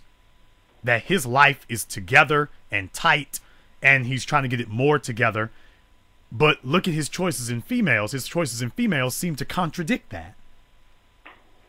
The biggest part of his life seems to contradict everything else. So what you're saying is it starts to make people curious. Wait a minute. What is wrong here that we can't see? What is it about him that is wrong that we can't see? And they start asking that question. And I don't want him to, you know, lose respect amongst other people. You know, but I mean, he acts like when we go places, he acts like he's proud.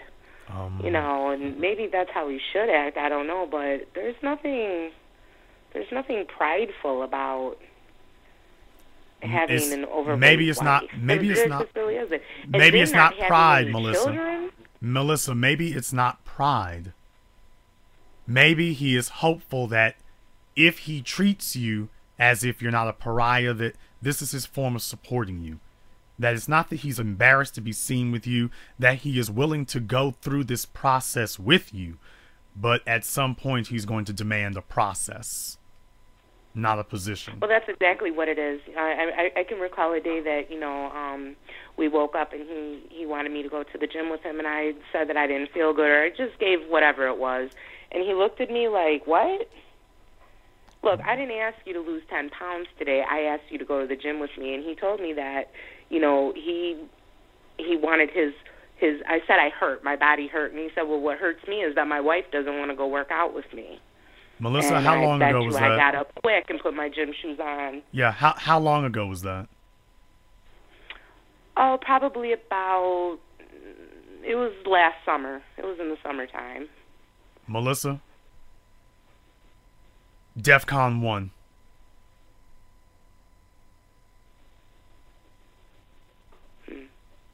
You know that alarm on the Enterprise when they've been hit with torpedoes? You know, that one. That last summer, and then he takes me out like he's proud. Remember what I said before, nothing bad to say? He's not going to keep himself from going out, and he'll take you with him. He's just not going to have anything bad to say. Because for a guy, once we start the process of trying to rationalize to ourselves why it's okay to step away from this person, that's a process. Because he's conflicted. He's saying, what kind of guy am I? Shouldn't I stand by her? So it's the angel on one shoulder, the devil on the other. We've stood by her long enough. She ain't moving. But she's your wife. To have and to hold. We didn't say to have and to hold the one-man gang, though. And it's back and forth, but eventually one side's going to win out. No matter how badly he may want it to not do it, eventually one side's going to win out. And especially with him going over 40, he's going to start looking at his life objectively. So you've already made a decision on that, and definitely I can validate for you that your fears are valid. Real. They're real. They're not just in your head. It's especially if he goes to the gym and everything, understand something. You're in trouble. And that conversation that you had with him last summer, you're in trouble. And the reason that you're in trouble is because he said it and then you pushed back.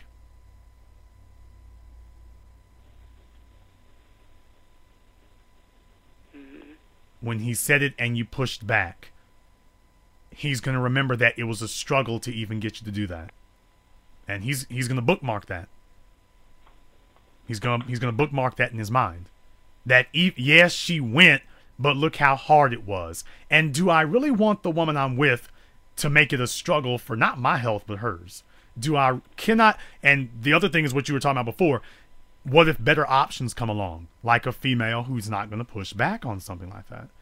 That's where we wind up losing. And do you understand that had nothing to do with weight? That had nothing to do with weight right there.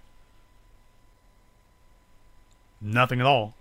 So in your case, I'm optimistic, or at least I'm not cynical about it, because you do recognize there's an issue and clearly you want to do it. But for all the females out there listening right now, I hope not for a second you've deceived yourself. 80% of you as black women are overweight. 80%. She's just the one who had the guts to admit what's going on in your life, not hers, in your life. Because the overwhelming majority of you are right there next to her. She's got hope because she's willing to admit there's a problem.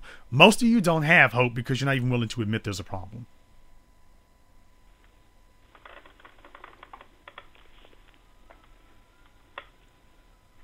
I hear sirens.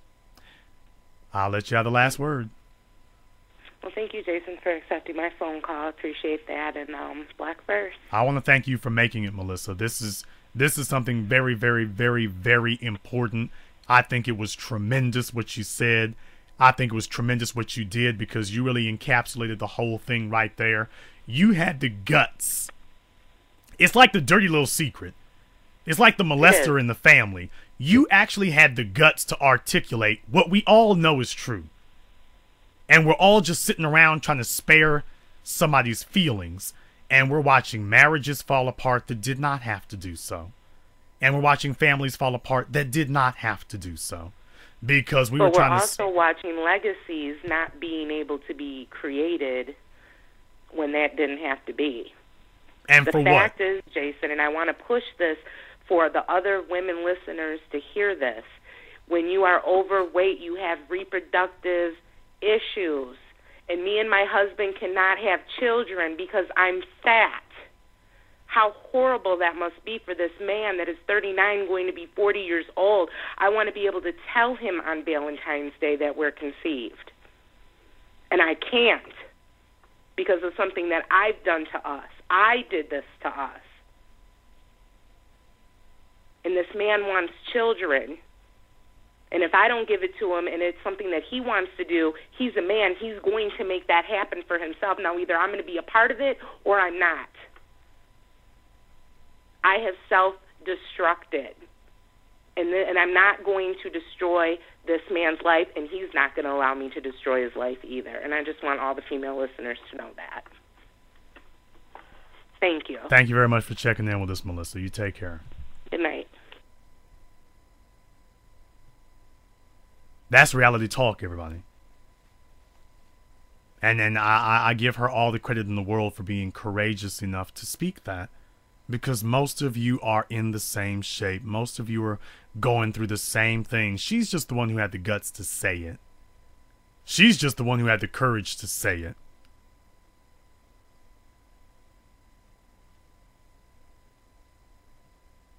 She just had the courage to actually admit it. The rest of you are going through the same thing, but you have not scrounged together the courage to actually fix your problem. And she admitted that she's worried every day because he goes to the gym. Well, if you've ever been to a gym, you know the females up in there and whatnot. These are females who got their bodies together and they're looking for a man to go celebrate their new physique with. They're looking for, they've been feeling inferior all this time, and now that they got a superior looking body, they're ready to go off and go have some of that fun they hadn't been able to do before now. They're ready to go do that. So she's got females. I mean, do you understand what that means? She's sending her man off to the gym by himself on his own, where he's going to be surrounded by a bunch of other females in there winking at him and stuff. She's sending him off by himself on his own. And she was saying the females walk up and hit on him with her standing right there because they're like, hell, you ain't no challenge.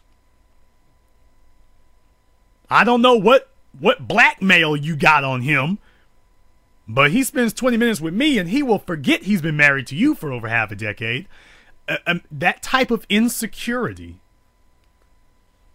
I want my people to have richer, fuller, better lives. I don't want my people to be going around scared and afraid and got their own families and still afraid.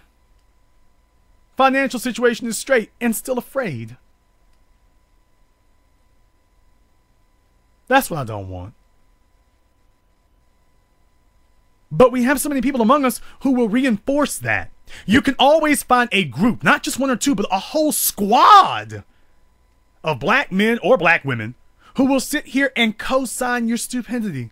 You're losing. You're so obviously losing, and you have no shortage of people who will sit here and co-sign and clap for you, applaud you for losing.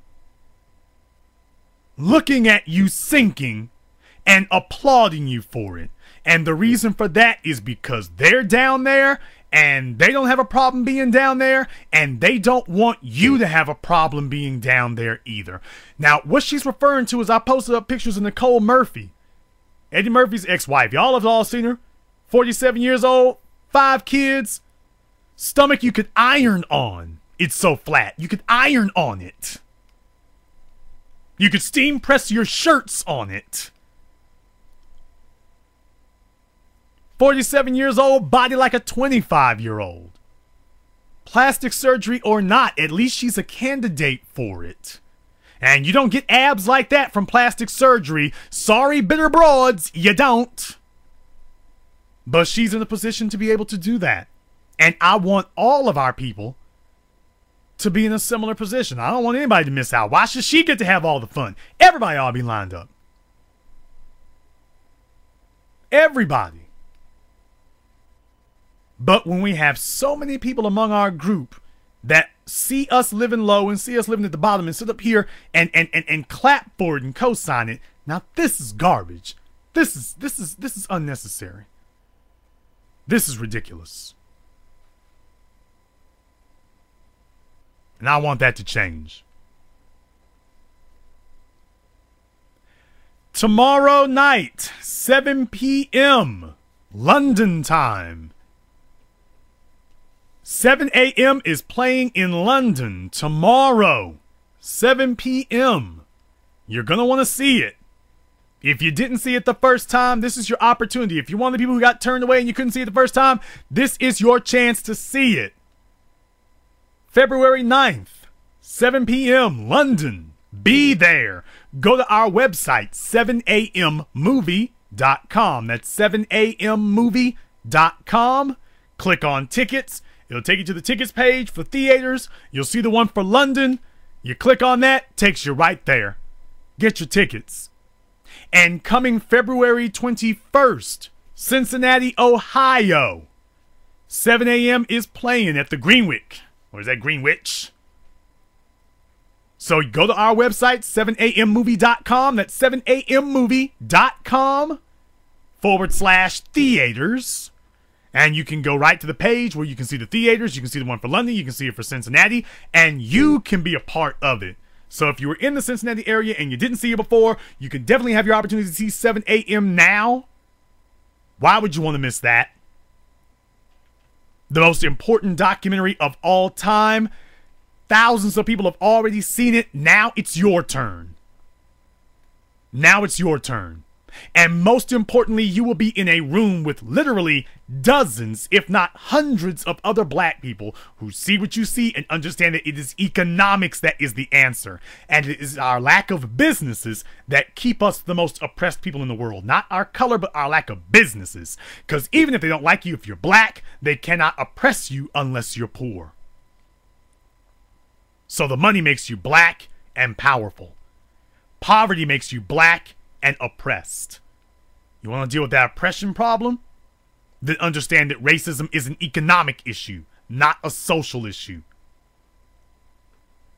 It's a social disease that inflicts its will through the economy. Racism is the problem. White supremacy is the problem. 7 a.m. is the cure. So go to our website, 7ammovie.com. That's 7ammovie.com/theaters. Get your tickets for London, Cincinnati, a few other places coming up here. We might be doing Canada again soon. We're just checking on that, but definitely be watching for that. DVDs, we're working on that for this week, so look for that announcement coming as well. And this concludes tonight's broadcast of the BlackChannel.net radio. I am your host, your brother, your humble servant, the Black Authority. And until next time, brothers and sisters from around the world, remember, black is the future, and the future is uncompromising.